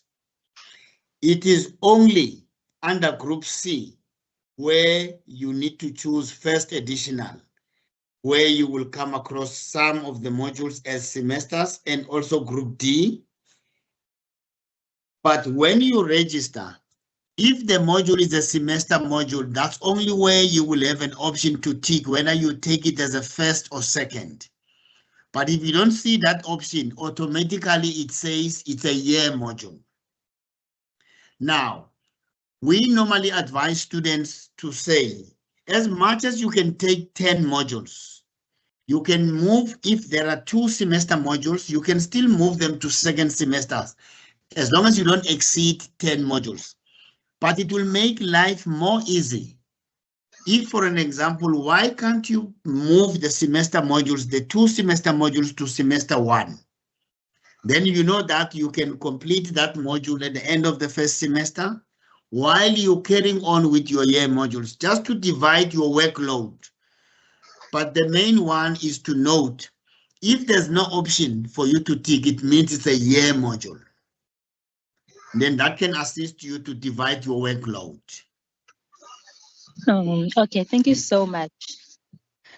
Thank you, Mr. Shabangu. Thank you, Lami. We are going to take 2 more questions, then we have to unfortunately close the mics so that we can move to our closing remarks and finish at 11:30 at the end of the program. So 2 more questions. Thank you. Hello. Mbali, please go ahead. I wanted to ask with regards to teaching placement, I wanted to inquire do we have to go to the school specifically, or can we email them? Because I have to relocate soon and I am afraid that maybe I will get to the school a bit later. So I want to find out if I can get my placement before I even land there. Yeah, we apologize dearly, our students. Teaching practice colleagues were supposed to be here, but we will try our best to advise on some of the queries. Regarding the placement, students, if you are not able to get a school for yourself, you can contact our teaching practice office for their intervention to get you a school and request for your placement. But to assist with fast-tracking that process of placement. It is also recommended that, for an example, if there's a school around your area, you can approach the school to introduce yourself and ask if maybe they could accommodate you. Then that process becomes easy and quicker. Then when you go for placement, you already have a confirmation from the school that they will assist you. You just provide the details and the teaching practice office will capture your placement and give a confirmation back to the school so that your placement is confirmed both sides at the university as well as at the school. All right. And then when it comes to them choosing one for us, do we like give them a list of which ones are closest to us, or they just take any school? That is why it is important that you must recommend the schools nearby, because they will not know which are the nearest schools. All right. Thank you so much. If you need them to assist you with your placement request, you then need to provide them with the details of that school. Okay. And then can we get their email addresses or something? Yeah, inside your tutorial letter 102, for every teaching practice module, you will have the contact details of every coordinator per module. All right. Thank you so much. Thank you, Mbali. Thank you, Mr. Shabangu. Can we move to the last question, please? The students whose questions we cannot unfortunately answer now, please email your questions so that they can still be attended to. Can we have the last question, please?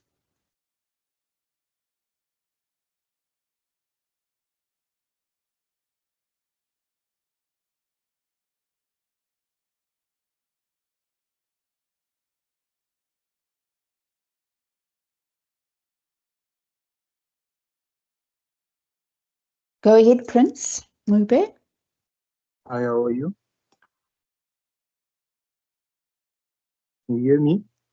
Yes, we can hear you. We are fine, thank you. Please go ahead with your question. Yes, so my name is Prince Mube. I just wanted to ask, I wasn't able to access my integrity test. Is there a way of working around it? You could not access your integrity test. Yes. Okay. I don't know if Mr. Shabangu or Dr. Rankwateke will take this one. I think Dr. Rankwateke can respond better, Dr. Bega. Thank you. Dr. Rankwateke?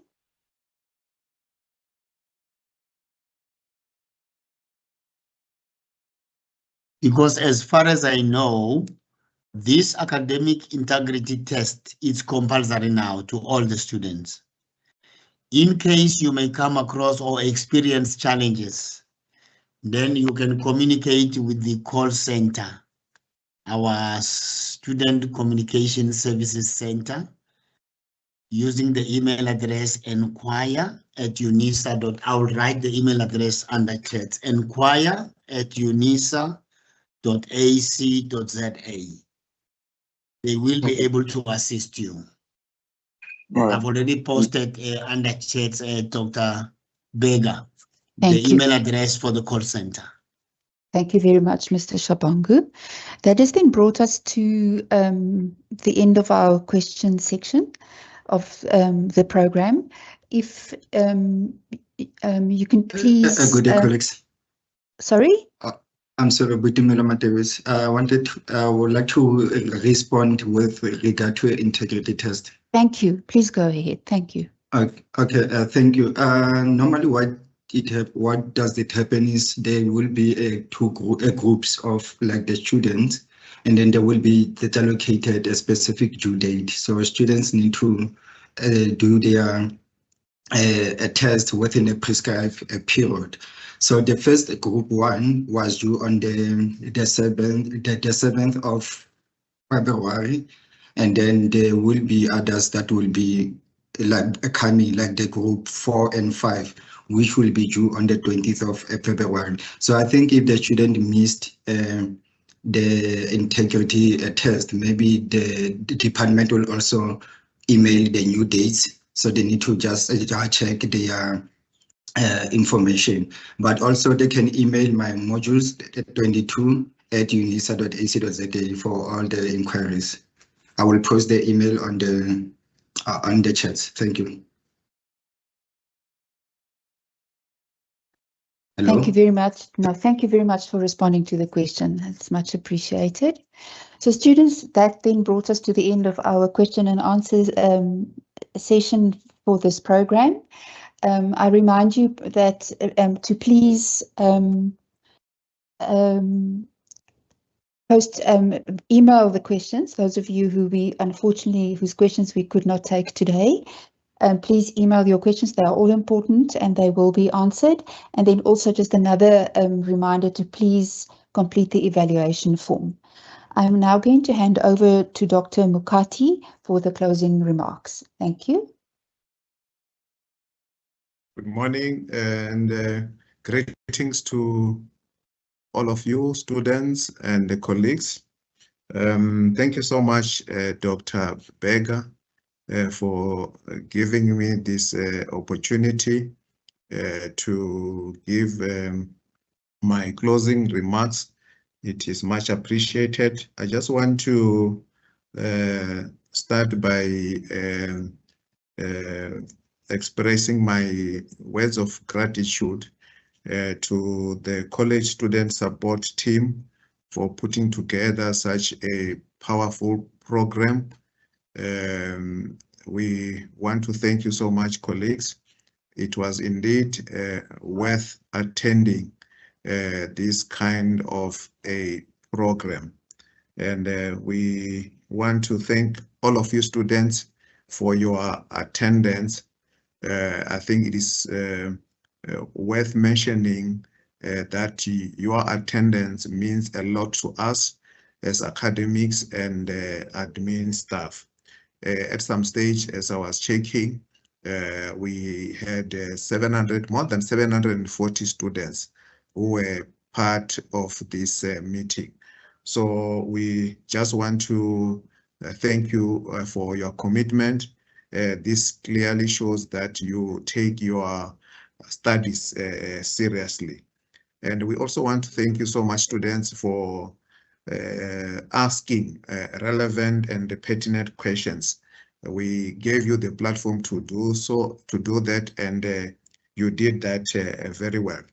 Please note that this is not the beginning and the end of the kind of support that we'll give to you. We will continue giving you support as you progress with your academic life. So please know that our doors are always open. Do not hesitate to contact any one of us. We are always available to respond to all your queries.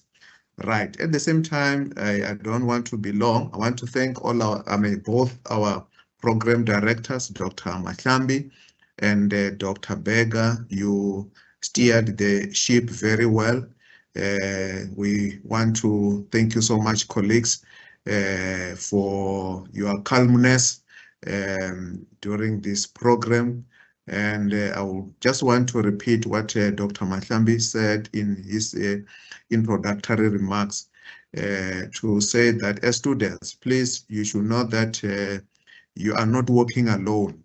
Make sure that you build networks with other fellow students and academics so that you can be able to achieve your dreams. We want to thank Ms. Khabisa for your message of hope, Ms. Matabat, Mr. Khabisa, I'm sorry, Mr. Khabisa, for your message of hope, and Ms. Matabat for your message. You did touch on the issue of saying that many a times you as the office, SEDUSA in particular, you are concerned about academic support and the role of student counseling. I think we have heard you, and it's something that as academics we are going to address. Right. We also want to thank Dr. Poto for a very comprehensive presentation on academic writing.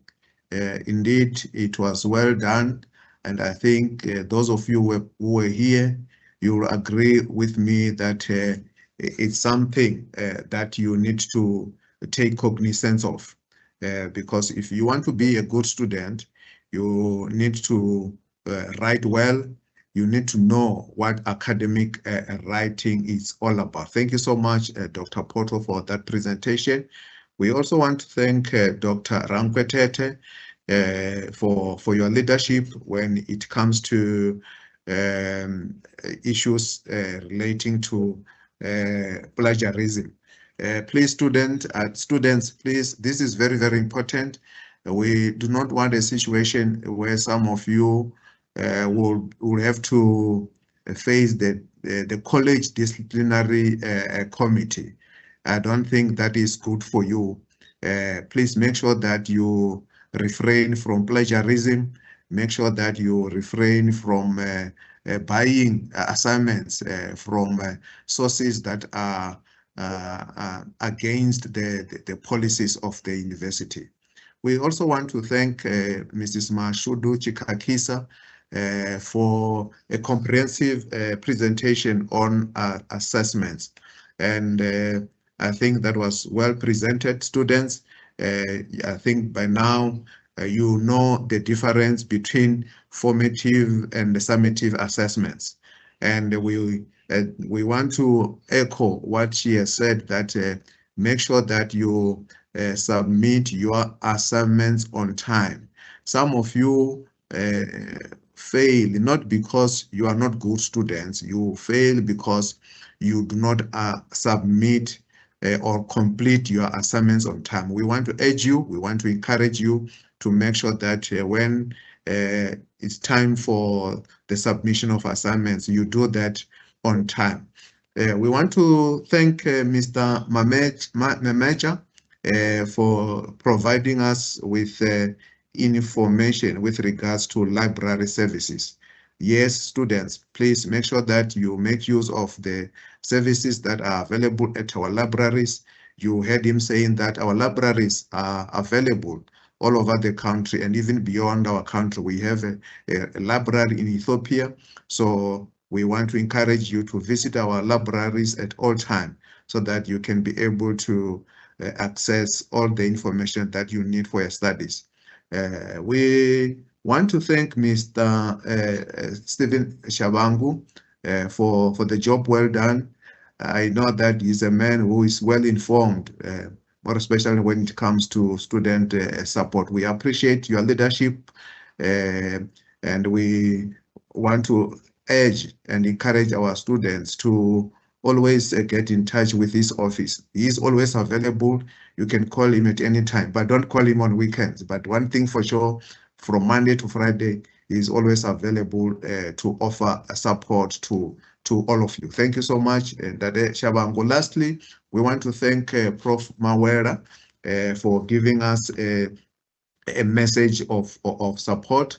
We appreciate that. I think your message was clear to say that students, you need to make sure that you attend weekly online lessons. And our college has got a good reputation when it comes to the pass percentage. You heard him saying that we are the top college in the whole university. So thank you so much, Prof. Mawela. And yeah, this, I should say, brings us to the end of our meeting. We want to thank you everyone for your attendance. Thank you so much, and may you have a wonderful afternoon. Thanks.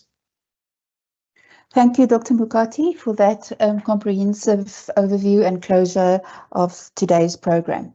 Just a reminder to all the presenters today, could you please email your presentations to Ms. Zombe? If all the presenters could email their presentations to Ms. Zombe, that's a request from Prof. Mawela. With having said all of that, thank you very much, everyone, for your attendance today, students. We wish you well for this year, and please be sure that we are all there and available to help you on your journey. Thank you very much. We will then bring this meeting to a close. Thank you.